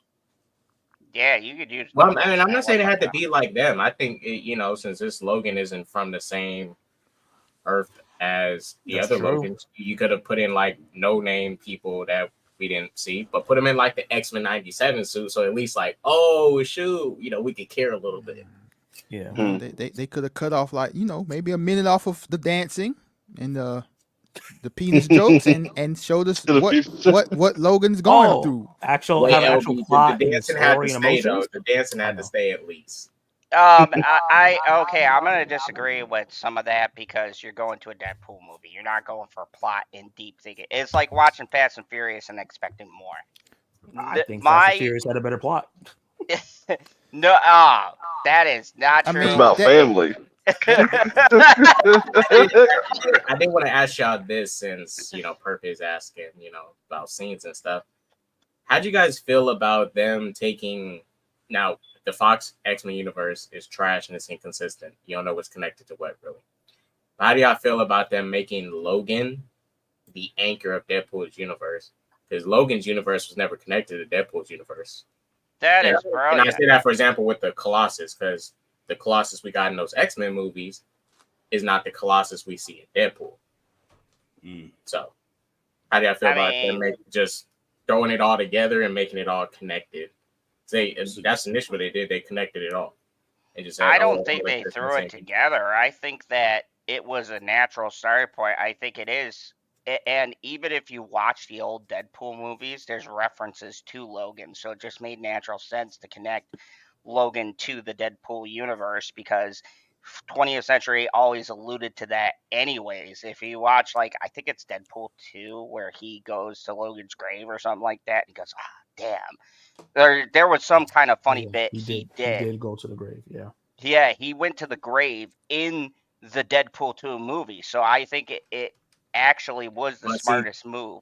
But the thing is about that scene, though, because he also jumped to some timeline where he met himself and he shot himself in the head for doing the Yeah. Big Lantern thing. So I thought I didn't They take referenced that though. but They referenced all that. the thing is because it's a Deadpool movie. I didn't take it as like, oh, all this is existing in his timeline. It was just random stuff. Like it was just random. But I don't know. I'm not saying it was bad that they did it. I see why they did it because it's all connected with the Foxverse. But I just thought it didn't make sense timeline wise because that Logan was not connected to the Deadpool universe. Because if I remember in Deadpool 2, they had the First Class X-Men in the second movie. I feel like it makes sense because none of the X-Men timeline made sense anyway. Yeah, True. like if you're taking it on the Fox timeline, nothing really connects except for like Logan and the original Fox movies. Like Wolverine has always been actually the anchor, which is he's always been. Yeah, he was.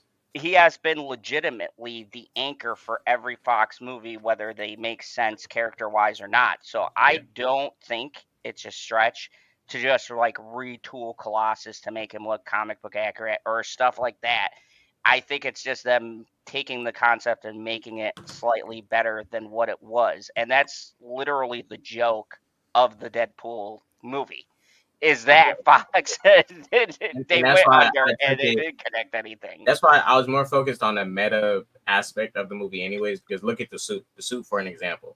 The suit was a prime example of let's make this a story for the plot, but this is also something that is bigger than just this plot because, you know, they even said on set when they saw Hugh Jackman walk out on the suit, some of the cast members and stuff were like in tears, like, yo, he really wearing this shit. He got that shit on. So... You know, and they made this real life thing that everyone's been begging for years. We want to see this man in a suit. Like it means so much to see him in a suit as the plot of the movie. So I focused on the more meta stuff. There's a lot of inconsistencies in this movie, but I was focused on more like the meta aspect because this movie was like for, you know, it was speaking to us, the fans. Like I don't know. That's why I like this movie. Deadpool was roasting the shit out of Feige's plans and stuff. He was saying, you know. He told Hugh like, oh, you know, you jumped in at a low point. Like, yeah, you jumped at the low point. We in phase 5. My movie theater was like, wow. I just wanted Feige approved some of these jokes. I'm like, dang, Feige, they really roasting shit out of you, bro. Yeah. No, like constructive criticism. It's constructive criticism because Deadpool was right though. I agree with the criticism, and I think it's big of Marvel to be able to roast themselves. But back to the 23 scene, I thought that and maybe I'm crazy and on an island, but I thought that was actually Oscar worthy. Hugh Jackman can literally act his ass off. Yes. And I was swept up in the moment of getting X-23, like the Logan X-23 actress, who I thought did a brilliant job in probably one of my favorite Marvel movies in Logan. And like the dialogue and when he said, no, I got to tell this, because that was the inverse of the Deadpool conversation where he's like, fuck you. But like, he's like, no, I want to tell you and unburden myself because I feel this connection even though we never met. And he just unloads, and I'm not gonna lie, I got the feels from that scene. It did what it was intended to do, and most importantly, I've been bitching about this for the past couple of years in Marvel movies. They let the scene breathe. They let you actually feel the emotions behind the conversation, and they didn't do a stupid joke or a dumb cutaway or do the Marvel bullshit that they do where they have to lighten it up so the audience is getting the feels. They let you sit in it and be like, damn, even man. Even Deadpool didn't jump in randomly to come ruin it. Because I was like, yeah, okay, that's what I was expecting. And I was like, I'm waiting for Deadpool to jump in. Where's Deadpool at? Because he's awfully quiet. Y'all exaggerate. They have like scenes like this in a lot of Marvel movies, bro. No, I'm talking about LB in the new Marvel movies. They always cut off the emotional. No, they don't. Yes, not bro. Thunder, they did it. Eternals, they did it. The Marvels, they did it. No, they did not. Eternals. Yes, they talked a whole lot in Eternals. Yeah, they talked a lot. And had emotional moments in Eternals. And I like that movie. but Like I know Zod, I'm in I'm the on your minority of side. A that. whole lot of yapping in this shit. Like, Yeah, But no, yeah. but Zod, I agree that they'll take a perfectly emotional moment and then have to throw a joke in there just No, because. They you know. do that, but I'm not. Yeah. They don't do it as much as he's saying. Yeah. They've done it Like in Guardians, for example, smooth. like Guardians 3. That movie was Yep. kind of like I like Guardians 3, but they did the same thing. Every time it will be a serious moment, they have to throw a joke in there. The only time they didn't throw a joke, there was one scene, and it was the scene I praised when Rocket finally gave his backstory. And I was like, good for you. You didn't fuck it up and ruin it. That was the only time in that movie they didn't throw some kind of stupid joke or quip. My problem with the movies recently has been they always got to deflate the tension or the serious drama because they feel like, oh, that's the thing, and it's mistimed comedic stuff. Like, and I guess it's the directors, depending on what director you have, because what's his face is big for that. The dude who made that terrible I think Thor. I think the problem. I think if we the, were, oh sorry, Obi. I'm Go saying ahead. if we want to talk about recent movies, I could think of multiple movies that they didn't do this in. They didn't do it in Wakanda Forever. They didn't do it in Eternals.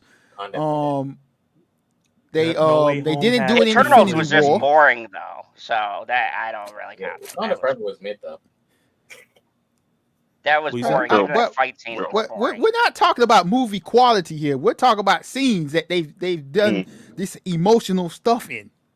Yeah, I'll give you that for Wakanda mid ever. I'll give you that. I'll give you Wakanda Forever because you are right. That funeral scene was played as straight as I've seen them play that, and I've defended Wakanda Forever. I don't get why people hate it Shuri's and so Namor's much. conversation in that film was played Right. straight as well. I mean, But- Infinity War when Thor was talking to Rocket, they didn't joke it up in that scene. I would But say I'm not talking about Infinity Infinity War War. also I'm talking did it about too. the new slate. 90% of the movies have all undercut the tension or the dramatic emotions. Like, for instance, Even Black Widow didn't do it. The dinner scene with the family, they played that out, and it was an but emotion. Black Widow did okay. The dinner scene was good, but the rest of the movie they did it a lot, especially with her family and the Red Guardian. They undercut a Deadpool lot and what Wolverine could have did been it this one serious or time. emotional. Everything else was a joke in this movie. Like Well, I'll that's say why I like I'll it. say- I like it. no, Deadpool had way more serious scenes. There's a scene with the I think picture. it's this, Zod. I think it's this because I'm not saying. I think all you guys are right. I think it's this. In the past recent MCU films, and that's why I say they need to get some. They need to get some black comedians to come in and come write their bit. I think a lot of these MCU movies have the corny white people humor, but Deadpool had a lot of the corny, but it was like the funny shit. It was funny. A lot of the jokes they have in some of their movies where they undercut stuff, the jokes aren't funny. So they just need to get better people that know how to write comedy in general if they're going to do stuff like that. Because Deadpool even did a lot in the movie too, but a lot of the dramatic moments, A lot. a lot of dramatic. You sure he did it a lot? There's other words for a lot. Too much. No. Okay, yeah, Deadpool did a lot, but there was a lot of the dramatic moments in this movie. Like, for example, when Cassandra Nova put her fingers inside Deadpool's head, that whole moment, I was like, dang, this a Deadpool movie I'm in. I'm really sitting in a Deadpool movie, and I'm like feeling some type of way. Like, dang, this shit's sad. She's extremely fast too. Like she just like 1 second, boom, she's right behind. That, She's Deadpool went flashed right back into joking. Deadpool went right back into joking after that, but I didn't feel like it hurt the scene because at least Deadpool's funny. He's funny. Yeah, I guess K might be right. For me, it's if you're gonna undercut the scene with a joke, make the joke funny or make it relevant to what the situation is. So let me rephrase that. It's not they're doing anything different, according to everyone on the panel. It's not that they're doing everything different. It's that the jokes or whatever the timing for stuff is very off, and that is a flaw on the writing and the directing. Whereas here, yes, not every joke landed in this movie, of course. Not every joke lands in every comedy movie. But for the most part, I would say, at least for me, 90% of the jokes landed with what was going on and the scene and the tone and where they were going with it. Like K-Dot even said, when they explored Deadpool, they let that scene breathe a bit, and you saw the picture, you saw the fight with his girl, and you're like, damn, that's kind of heavy. And he doesn't get the joke off until she comes out of his head, and then he starts joking again. That's what I mean. The cadence felt a little bit more in line with the movie's pace than in most Marvel movies, where the cadence has felt offbeat, or like there's something missing or something I didn't see, that the joke isn't landing for me. Like, you take this movie and then you take a movie like Thor: Love and Thunder, and Natalie Portman says she has cancer. That should be a serious moment, but then they make a joke right after that, which Well, I did not find humorous. well, that's what Thor: you Love and call Thunder it, is a Taika prime Waititi, bruh. Yeah, Taika Waititi ruined a lot of Thor: Love that and Thunder- movie Thor- for me. So you brought up a good example. Thor: Love and Thunder and Deadpool and Wolverine have one thing in common. They're both comedy movies, right? Yep. But Deadpool and Wolverine is the superior comedy MCU movie, because just like you said, the same with the cancer thing. I was like, damn, they really just undercut this whole scene right here with the bullshit jokes that aren't good in the movie. Cause Taika Waititi sucks, bruh. We know this. Yeah, He no, knows I mean, this, and he knows this. LB, they call him Taika Left Titty. His name is Taika Left Titty. Get it right. Sucks. yeah, I think that for this felt right. Like when you have someone like James Gunn doing the Guardians. James Gunn, a lot of his stuff is bloody humor, basically, or a nihilistic view and that's what makes it funny. And so when he's doing something like Guardians, he knows the cadence to the movie. Like, he knows when to let a serious scene breathe and then when to interject the humor. And I think that's why I'm excited about the Russo brothers coming back, and that's why I think Deadpool works a lot, is because they have directors who get it. They get the timing of certain things. And like I said, not every joke was funny, but 90% of them landed, at least for me. Oh, let me ask y'all a question too. How would y'all feel about Sean Levy directing those Avengers movies? After watching this movie, how would y'all feel about it? Bruh, go to the YouTube stream and rewind to the beginning. Oh, wait, what did you say? How would you guys feel about Sean Levy directing the No, I'm Avengers? saying he said to rewind to the beginning of the. Oh, I thought you said never mind me. Ignore what I just said. LB, I'm trying to be serious, man. Ignore what I said. Undercutting Ignore like me. Marvel with the jokes. I mean, I wouldn't be mad at it, because like, The but at reason the same time, oh sorry. but at the same time, I think like I don't know if he'd be able to juggle all those characters. Where like the Russo brothers, I think like it helps having like two people. You know what I'm saying? Because so you can kind of split up, divide and conquer, like in that sense of where it doesn't fall on just one person and stuff like that. I think they can balance out all those multiple characters. Well, the reason I asked is, even though this was a more multiverse movie, I like the way that they brought back all these people, even people that we really never thought we would have seen, like Channing Tatum as Gambit. And I like how he low-key put respect on everybody. He didn't really make fun of Jennifer Garner's Elektra, even though her Elektra movie was trash. Wesley Snipes' Blade was dope. He put respect on Blade.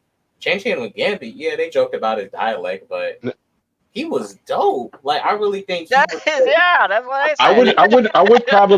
I'd probably give Sean like an X-Men movie, see what he do with it, because like I like They the way said he he's shoots his supposed to do action. the X-Men movie. Did you read that article? They said Nah, they said that he's attached to doing X-Men when they come in, or he's in talks or I can something see like that. that.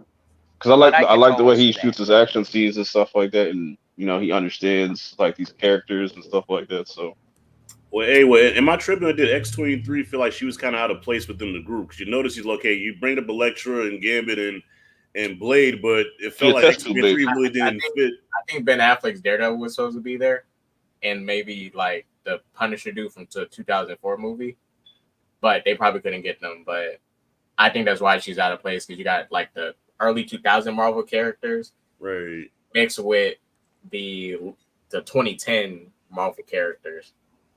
So True. Because So- she was no joke in Logan, man. So I'm like, okay, now that she's grown, she should be able to kick even more ass. And it's like she really didn't have that Them little moment ass of- fucking, them Yeah. little ass claws you got. yeah, I forgot Yeah. how small her claws were. Them things, yeah, baby.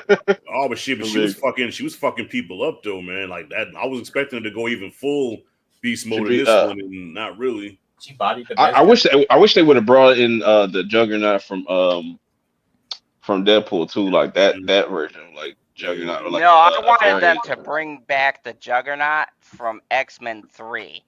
That would have been fucking hilarious. That was Juggernaut from X-Men 3. Well, the look, no, not the actual actor. No, but I wanted the actual actor from the X-Men 3 because he was a terrible Juggernaut, and that would I have been noticed hilarious. he sounded different. I was like, he don't look right. Yeah, he don't look this. They even made fun about that too. But let's talk about like the end of this movie. You know what I'm saying? So we get all the cameos, the Blade cameos and stuff like that. And they all team up to pull up on Cassandra Nova and stuff like that. How did y'all feel about that whole, interaction? Because there's some questions I have, like how the fuck X-23 end up at that table? Because I'm pretty sure like Elias, like I thought the same thing. I was like, that's the only thing I was like scratching my head. It's like, how you? Yeah, I wonder why she got because I'm assuming that's the same exact X-23 from the Logan 2017 movie or a variant that went through a similar situation. They explained it. I watched it a second time and I took notes. She was pruned because they didn't want anybody, or Paradox didn't want anybody standing in the way, and she knew about the sacrifice, and he was trying to play it like. Yeah, remember he was trying to play it like Logan was the greatest and I have such reverence, but he had to put X-23 to the side so she wouldn't be like, hey, Logan wouldn't want this. So they got rid of her. He got rid of her on the down low because half of those characters, according to what's insinuated, was because he was trying to do his machine dealy and get rid of the universe on the down low. And so he had to get rid of all those heroes on there because he knew they would oppose that idea. So that's why you saw like Blade, because they were all in that connected universe. So that's why you saw Blade and all of them there, was because he was trying to do some shady shit. So that's how I took it. Well, look at like, I'm not trying to like dissect the whole plot, but like look at it like this: wouldn't taking her out of pruning her from that universe kind of mess with what Logan was doing? Because okay, he sacrificed himself so those kids can have a better life, right? But wouldn't pruning her mess that up? Yeah, like but Paradox did that rogue, anyways, and taking her out of the equation.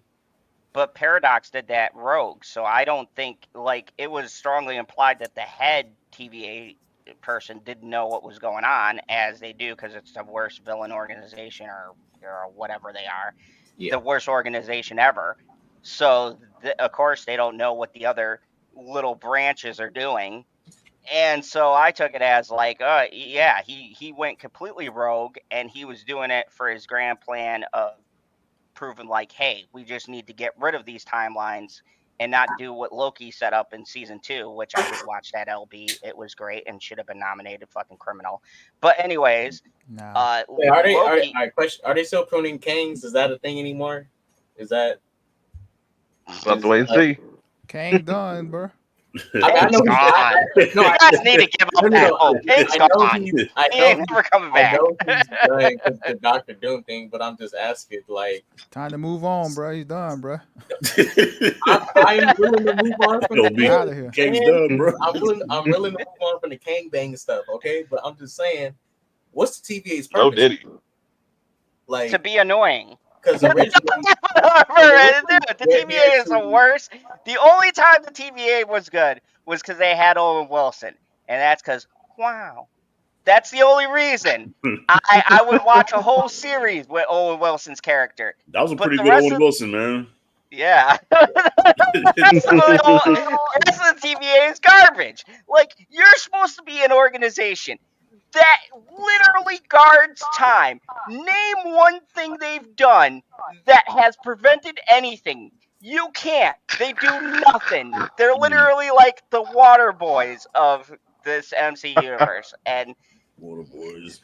They are. Oh, They're the that's water funny. boy. They get I called mean, in. Deadpool disposed majority of them in that opening scene. You know what I'm saying? So goes to show how dangerous they are, right?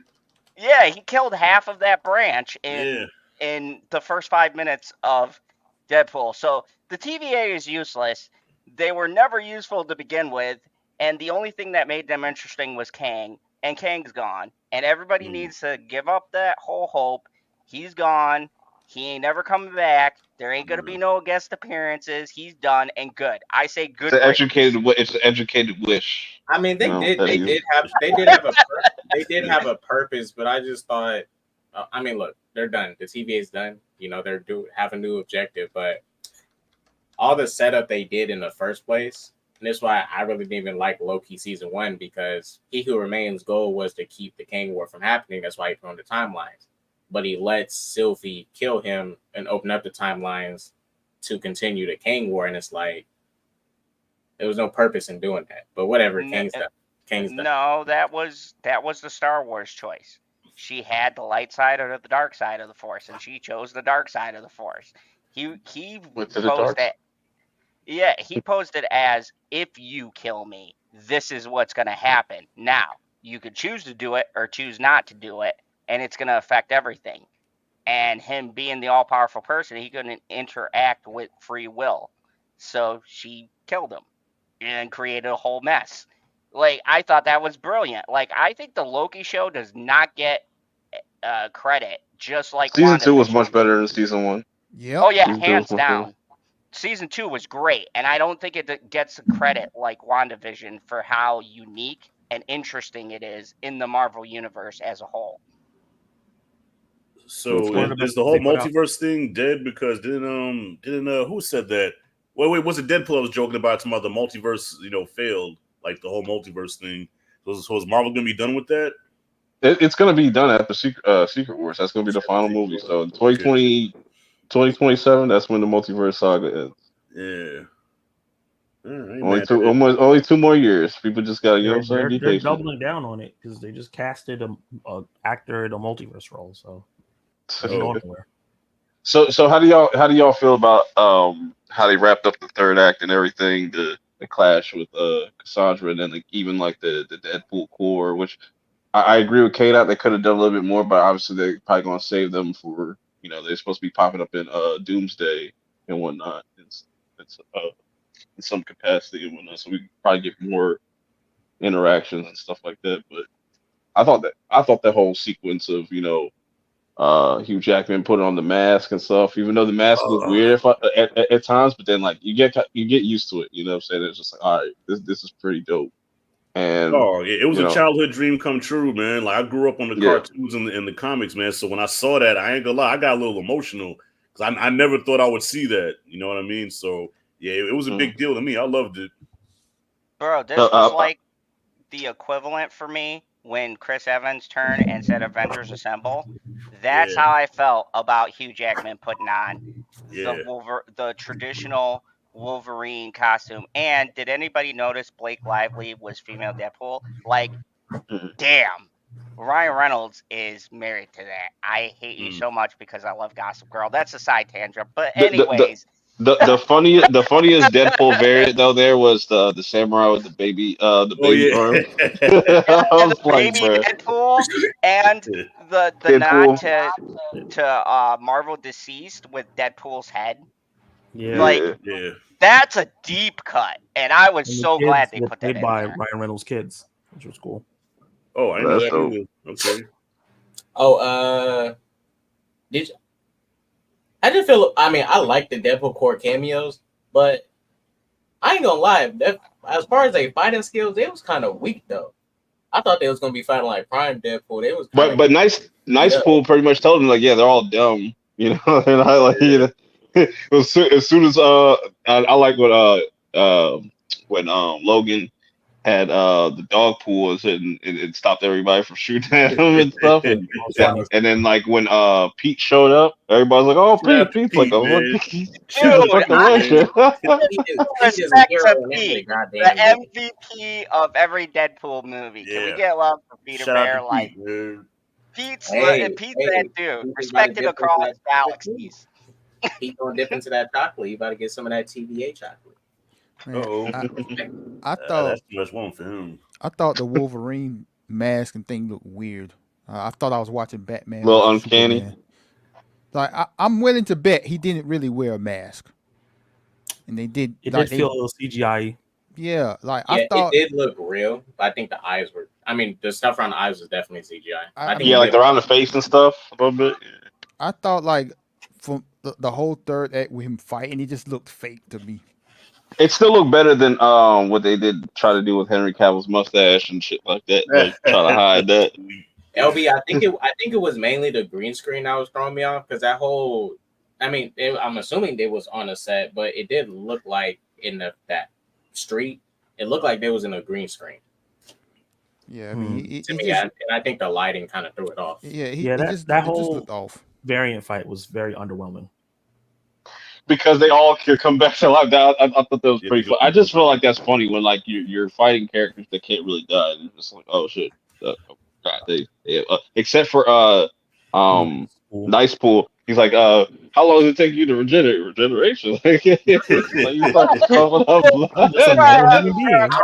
I'm so mad because I was like, I thought Nice Pool was about to come in and do some, surprises, but he had a cool suit. I was like, dang, he's trash. He can't do nothing. But he just He's representative of Gen Z. Like, he's like, I identify as a feminist. That's just funny as hell. Like, hey, but what about what about the song choices though, man? Like, like a prayer to all songs, like a prayer during that whole fight scene, and somehow it worked. It did. I gotta say, the song choices were on point, and the one part about the ending. Taking out the Deadpool fight because you were asked about the ending. The thing that got me, I love the double sacrifice because I honestly thought it was just gonna be Deadpool. Like they got me. I thought, oh man, it's just gonna be Deadpool, and like, what was the point? So they're gonna take him out of the universe, and then Logan comes in with the claws. Mm-hmm. Dude, that got me in the field. That's a crazy feat. That's a crazy feat to have. That's like a crazy feat to have. Because like they literally can't die. Like, and I love that it brings the theme of the movie full circle. It was about that they had to work together, and throughout the whole movie they got to push and pull. But at the very end, and this is kind of deep for a Deadpool movie, but at the very end, and he even closed it out with saying it's about the new friends that you make, right? The whole thing, when you think about it, is about friendship and him finding his place and realizing that he had power his place friendship. the whole. I mean, it's the power of friendship done right, because that scene when he grabbed him and you're seeing the flashbacks from both of their perspectives, that was an excellent choice. Somebody's been watching anime. Somebody's been watching anime for sure. Oh yeah, that is 100%. No, it's also buddy cop, 101, man. You look at 48 Hours and Lethal Weapon. Beverly Hills Cop. Beverly Hills Cop, that's the formula. First they hate each other, they fight each other, then they work together. Then by the end of the movie, they're best buds. Yeah, and like I thought that it brought a lot of the themes full circle because the overarching thing is about choice and about finding your place and things like that. And I thought that it was cool having, and I love the Spock reference because that is exactly a Star Trek. The Superman reference too. When he was like, "Live long" and whatever the fuck. I was cracking up. Honestly, for the MCU, they should keep up more movies like this. Like, they was hinting at Deadpool and Spider-Man. They should kind of do more movies like this with Deadpool and him teaming up with another person that's more akin to him, not just anybody. Like Deadpool and Spider-Man be a perfect combination. I think we've talked about this on your stream. Like, I think that's what they're going to do. Like how like they're doing Godzilla and Kong right now. Like how that's like a whole series of movies. They're going to do Deadpool, Wolverine movies. Like that. Well, that's kind of what I wanted Ragnarok to be. I thought Ragnarok was going to be a Hulk Thor like buddy cop type deal, and it kind of was, but then it wasn't. It was more just slapstick, stupid shit. Taika shit. Taika shit, yeah. I'm sorry, I have to ask this question to LB because LB's too quiet over there. LB, do you think Deadpool and Wolverine are like one of the best buddy cop duos ever? Like movie period? Movies period, yeah. No. Or is it too soon? No. Too soon? Too soon. I don't think so. I'll put him up there, man. Riggs and Murtaugh, Tango and Cash, Mike Lowry, Marcus. Yeah, Deadpool, Wolverine, man. I put him up there. I don't really look at them as being buddies. They are. I mean, they were They buddies at the end. sacrificed They got brothers. Swarma. They're brothers they now. squashed the beef. They got Swarma. That's like Yeah. They're They got brothers, bro. Swarma. Yeah, let's get some Swarma. The Avengers. That's just like. I also like that. That logo's like, yeah, fuck the Avengers.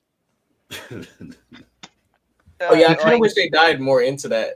I wish they died more. I wish they died more into Logan. Why he like felt that way. Deadpool bringing up more like I want to join the Avengers, and him just talking about like, well, we had our run-ins with the X-Men, with the Avengers, and they're not that good of a team. I think that's what they should do. Like after Secret Wars, the next big movie should be Avengers versus X-Men. That'd be dope. Yep. Ooh. bro, let's be real. The Avengers don't stand a chance. And I'm a about to say, diehard. I'm going to pick the X-Men on that one. Yeah, I'm a diehard Captain America fan, but bro, you got Captain America who's just juiced up. You got Tony Stark in a suit. You got Hulk who's partially mentally handicapped. Careful. You got Partially handicapped. You mean Gimp? X-Men by herself? Don't do that. Okay, bro, Hulk would be taken down by Colossus, no questions Get the asked. fuck out of here! Hold up. Hulk his body in Purp, King's not out now. Yo, nah, you just brought the New York out of me. Get the fuck out of here. Colossus is indestructible. He's literally like but metal remember shield. Deadpool 2? Remember Deadpool 2 when Juggernaut put that hole in Colossus' head? He put the dent in it. Yeah, he was all right. He Hulk is bounced right back. Hulk is going to put a footprint in Colossus' head. If that's the case, Yeah, dog. Juggernaut whooped Colossus like he stole something. Hulk By the whooped time Juggernaut like he stole Colossus wakes something. up from the Hulk beatdown, Chris Evans is gonna be Magneto. That's what's gonna happen. Hulk ain't beating nobody up, bro. Let's just be real, Thank bro. you, LB, Thank you. stop. Stop. Hulk is gonna be too busy getting in touch with his feelings. Get the Right. fuck out. Running away. That's what it's feeling. Oh, you know, I blame. I blame because if we had this conversation back in the 80s and 90s, it would be a whole different conversation. But see how the Russos done fucked up the Hulk? Hey, Yeah, man. now y'all disrespecting them. The Incredible Russos did this. The Incredible Hulk's days of beating people up ended April 27, 2018. At 12 a.m. According to the Russos, all right, they caused this disrespect. All right, nobody would have treated Hulk like this 20 What years up, ago. Darkman?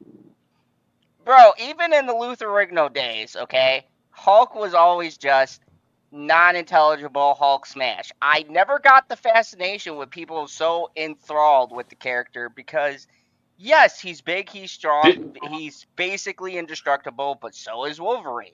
So is Deadpool. But there were different versions of the Hulk. You had dumb. You had Until savage he's a Hulk. human. but simple. Hulk's look. Sometimes simple is all you need. No, Hulk's but remember looking the Hulk simple, went through. and He it's went through the iconic. Gray Hulk. He was Gray Hulk, Mr. Fix-It. He was Professor Hulk, Savage Hulk. You know what I'm saying? World Breaker.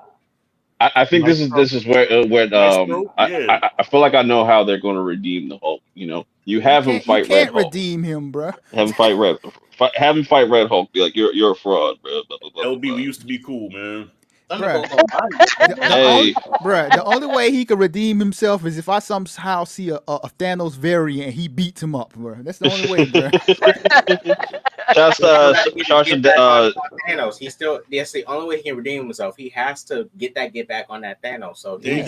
He needs his lick back, bro. You got to get his lick Shouts back. to, hold on. Shouts to Dark Room Reviews for the super sticker. Appreciate it Peace. very much. Let me hold something, Dark man. Dark room. She got my phone. Yeah, Come man. on, He bruh. need his lick back, man. That's just the bottom line. Get back in blood. Yeah. Fucking You Thanos. gonna slide forward. But yeah, let's start wrapping this up. Final thoughts, K-Dot. Final thoughts. Movie was dope. I'm gonna go see it again. It's the first time in a while since No Way Home and Guardians 3 that I've been truly excited for an MCU movie. I'm gonna go watch it a third time next Saturday, hopefully, and I'll be complete. Wasn't Guardians 3 the last Marvel movie, bro? The last good one. That's a good one. Wasn't that the last one? I think the Yeah. Marvel. The last Marvel movie was it Madam Web? No, yeah, bro, we Madam ain't Web. talk about that, bro. Marvel Studios, bro. Come on, bro. Stop it, It bro. was the Marvels. That was Marvel's. Everybody wants to do the Sony Marvel distinction when they put It's out. all connected. No, it's not, bro. We're talking about the MCU, bro. Stop it, bro. Wait, wasn't Venom in No Way Home? Yeah, Venom was in No Way Home, LB. I know the cope is Bruh, real. stop Y'all it, are bruh. coping. We're talking about Marvel Studios movies, bruh. Stop it. Madam Web happened. Y'all need to accept Stop the it, L. bruh. Yeah. Stop it, bruh. That's like LB saying is that's like saying the WNBA is the NBA because they both play basketball, bruh. Stop it, bruh. That's discrimination. That's sexist. Yeah, but you never seen LeBron James in a WNBA court. All right, we seen Venom in No Way Home. It's different, bro. Right? No, it's not. It's not the same, bruh. It's a three-play contest. Exactly. You're not gonna see Angel Reese on the damn Lakers. Stop it, bruh. Stop it, bruh. Stop it, bruh. Y'all stop Bro, it. they literally stole Adrian Toombs. Bruh, sure, what was the last MCU movie? What, it was either the Marvels or Guardians 3. I think it was the Marvels. Yeah, it's the Marvels because that was November. Either way, it wasn't a good note. Yeah, it was the Marvels, yeah. Yeah. Even though Kamala Khan gets way too much hate, and that actress deserves way more respect than people give her, because that show was fire till the last 3 episodes. She was actually the best part of the movie. Yeah, honestly, I think Kamala Khan could work, and I feel really bad they're putting that actress in shitty movies. Because, like, she really cares. You could see it. She's giddy. She's got that, like, she got that charisma. She got that screen presence. You know, you can tell she's into it. Well, all right, Rashad, what's your final thoughts on the? Final thoughts on the movie. I loved it, man. This movie gave me hope that Marvel's going to get their shit together because, you know, I talk shit about the MCU, but at the core, I'm a fan. I want to see it win. I want to see it produce good product because I grew up on all this stuff. So, the fact that the movie acknowledges all the criticisms and people like us, you know, talking heads like us, you think that, you know, these studios don't listen to us, but when you watch the movie, they clearly are listening to us. So hopefully they take that and give us better product that we can get behind and get us excited like this more often. So, yeah, I gotta say, I love it, and it gives me hope for future projects. Okay. Yeah. LB. Here we go. Let me just say this. I laughed at points. I really did laugh. There were some parts where I just felt like it was going on too long.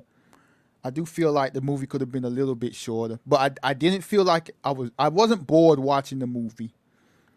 Had some issues with some of the CGI. Too many penis and anal jokes. Way too many. Man, there's never enough. Like like you said earlier, it was K-Dot that said it earlier. This is your white humor type of movie. Because they always go back to the penis and anal jokes. That's like, if you got nothing, go back to that. Now, with that saying, it was okay.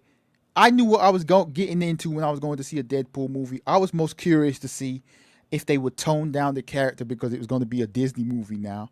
And I didn't feel like they toned it down. Like, I haven't seen Deadpool 1 or 2 in a long time. So I can't really say, but I felt like they went a little bit further sometimes, especially with the penis and anal jokes constantly. But it was better than Deadpool 2, I would say that much. The first one, I honestly don't even like the first 2 movies really because it's not my type of humor. But I will say it's a lot better than the second one. Okay. Zach, how you feel? I liked it, didn't love it. I thought it was really funny throughout. I thought the middle was a little dragged and a little boring. I think some action sequences were top tier. Some action sequences wasn't that great. And I just think the plot was not good.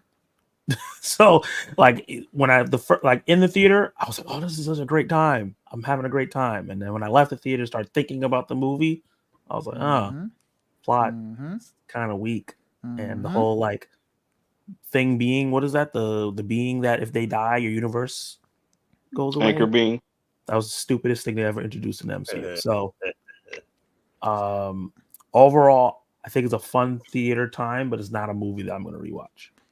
Before you move on, Perp, I just want to add on to what Zach just said.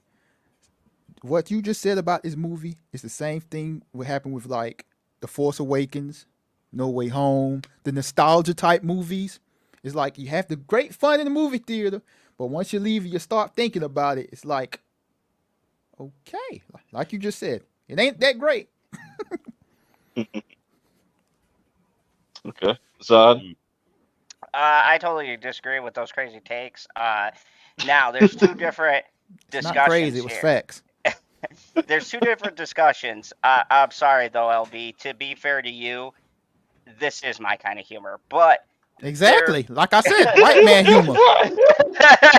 What you trying to say, you bro? know 'Cause what? I I'm dug kind it. of offended that you're just boxing it in that because everybody does dick jokes. But anyways, that isn't the point. Right. The point is, when I watched listen to Friday, I Eddie didn't hear he's penis done a jokes lot all of dick throughout jokes in Friday. his life. Literally, Delirious is all dick about dick jokes and all sorts of shit. So I'm just saying dick jokes are iconic. But anyways, who wrote Delirious? A white man. White man. Eddie A Murphy European. produced and was literally on stage. No, don't. I guess the politically correct term would be European humor. Anyways, European humor has been widely used. But Shit, anyways, I guess I'm a white man then. Shit. Hey, man. But I will say this. You guys bring up valid points, but for me, comparatively, I do remember Deadpool 1 and 2 because I literally watched them before I went to see this, and I saw it twice. And I think this is my favorite out of the three. One, you don't go to a Deadpool movie for the plot. So you guys thinking about it too hard, that's your first mistake. Secondly, it's a movie, bruh. secondly, there is two arguments. Do I think that needs to be on a shirt? There's two arguments to this. Do I think it's going to save the MCU? No. Do I think it's a fun side quest? Yes. I think this is the quintessential, you go to the theater and there's no political bullshit, there's no statements, there's just Be right back. There's Just just having a good you time. watching a stupid, ridiculous movie. Oh, and having fun. you missed this political stuff. It went over your head, but it was in this movie. No, I know there was, but I'm saying it's still movies of people who think that movies don't have political statements don't watch movies because every movie in the history of making film has a statement. But what I'm saying is this is to me cleverly done. It's on my wavelength, and I liked the fact that this just felt like a fun side quest movie. There's no bigger implications. It's doing its own thing, but it ties into the original Deadpool movies very well. And I like that it ends the Fox era and that it actually gets kind of its swan song. I think that yeah. I think that it's important that Fox did contribute to the superhero genre. And they did do great quality movies for a long time. They had their own misses, but they were doing good stuff. X-Men 1, X-Men 2, Days of Future Past, the First Class. Like those were great films, and I think it's great that they not only poke fun, but they paid reverence to those movies. And I think it's a good swan song to that whole universe and wrapping it up. And honestly, if they stopped Deadpool here, I would be satisfied. This is a great cutoff. Like 1, 2, and 3, bam. You have a trilogy of Deadpool. I would even say this is my favorite over 1 and 2. And I think that at the end of the day, this is a good movie to have fun with. And that it's not trying to be anything else but entertaining. And sometimes it's movie of the year, good. damn it. Just say it, movie of the year. It's movie of the year. That's crazy. That's for Doom Part 2. That's still Doom Part 2. Yeah, I've seen Doom Part 2. I've seen Long Legs. There's a lot of contenders for what I think is movie of the summer. I don't want to see nothing. Summer for the summer, y'all can see For that. me, Yeah. man. I was busting nerdgasms galore, so I guess I'm a white man. God damn it! This Look, is for me. I'm gonna be 100. This is gonna be the first time in a couple of years of me doing my top 10 movie tier list that I can actually, with confidence, put a Marvel movie back on my tier list, and I'm happy about it. That I could actually put a superhero film back on it because it deserves it. I had fun. I personally enjoyed it. It spoke to me, and I liked it. I knew it spoke to you. I was thinking about you when I was watching this. Hey, you know what though? Zod's laughing at this right now. LB, you know you was blasting like a prayer all the way home, man. You know that songs were hitting. Look, at the end of the day, I think we can say yes. If you think too deeply, there's a lot of holes. This movie has a lot of flaws. But at the end of the day, it did what I wanted to do. It entertained me. I forgot about my problems, and I had fun in a Marvel movie. And I think the Marvel's got to get back to that. The sense that you're excited to go see a Marvel movie. And I'm going to be honest, I didn't give a shit about Brave New World. But then after watching this, I'm like, okay. Yeah. Marvel's cooking. I want to see Brave New World. I want to see what they do now. I want to see what direction that Rogers taking it in. They only have 3 movies next year, right? It's Fantastic Four, Thunderbolts, bro, you said only? What's the record of movies that Marvel put out in a year? I think they put out 4 before in a year. Oh wow! I don't think. I think 3's fine. 3 or 2 or 3. 2021. I think they put out 4. Yeah, I think Black they Widow, did a good cadence. What else? Black Widow, No Way Home. What was the other one? Shang-Chi? I don't think they ever put out 4 in 1 year. I think 3 is the max they've ever. No Way Home, Eternal, Shang-Chi, and Black Widow. Yeah, that all came on the same year. Yeah. Yep.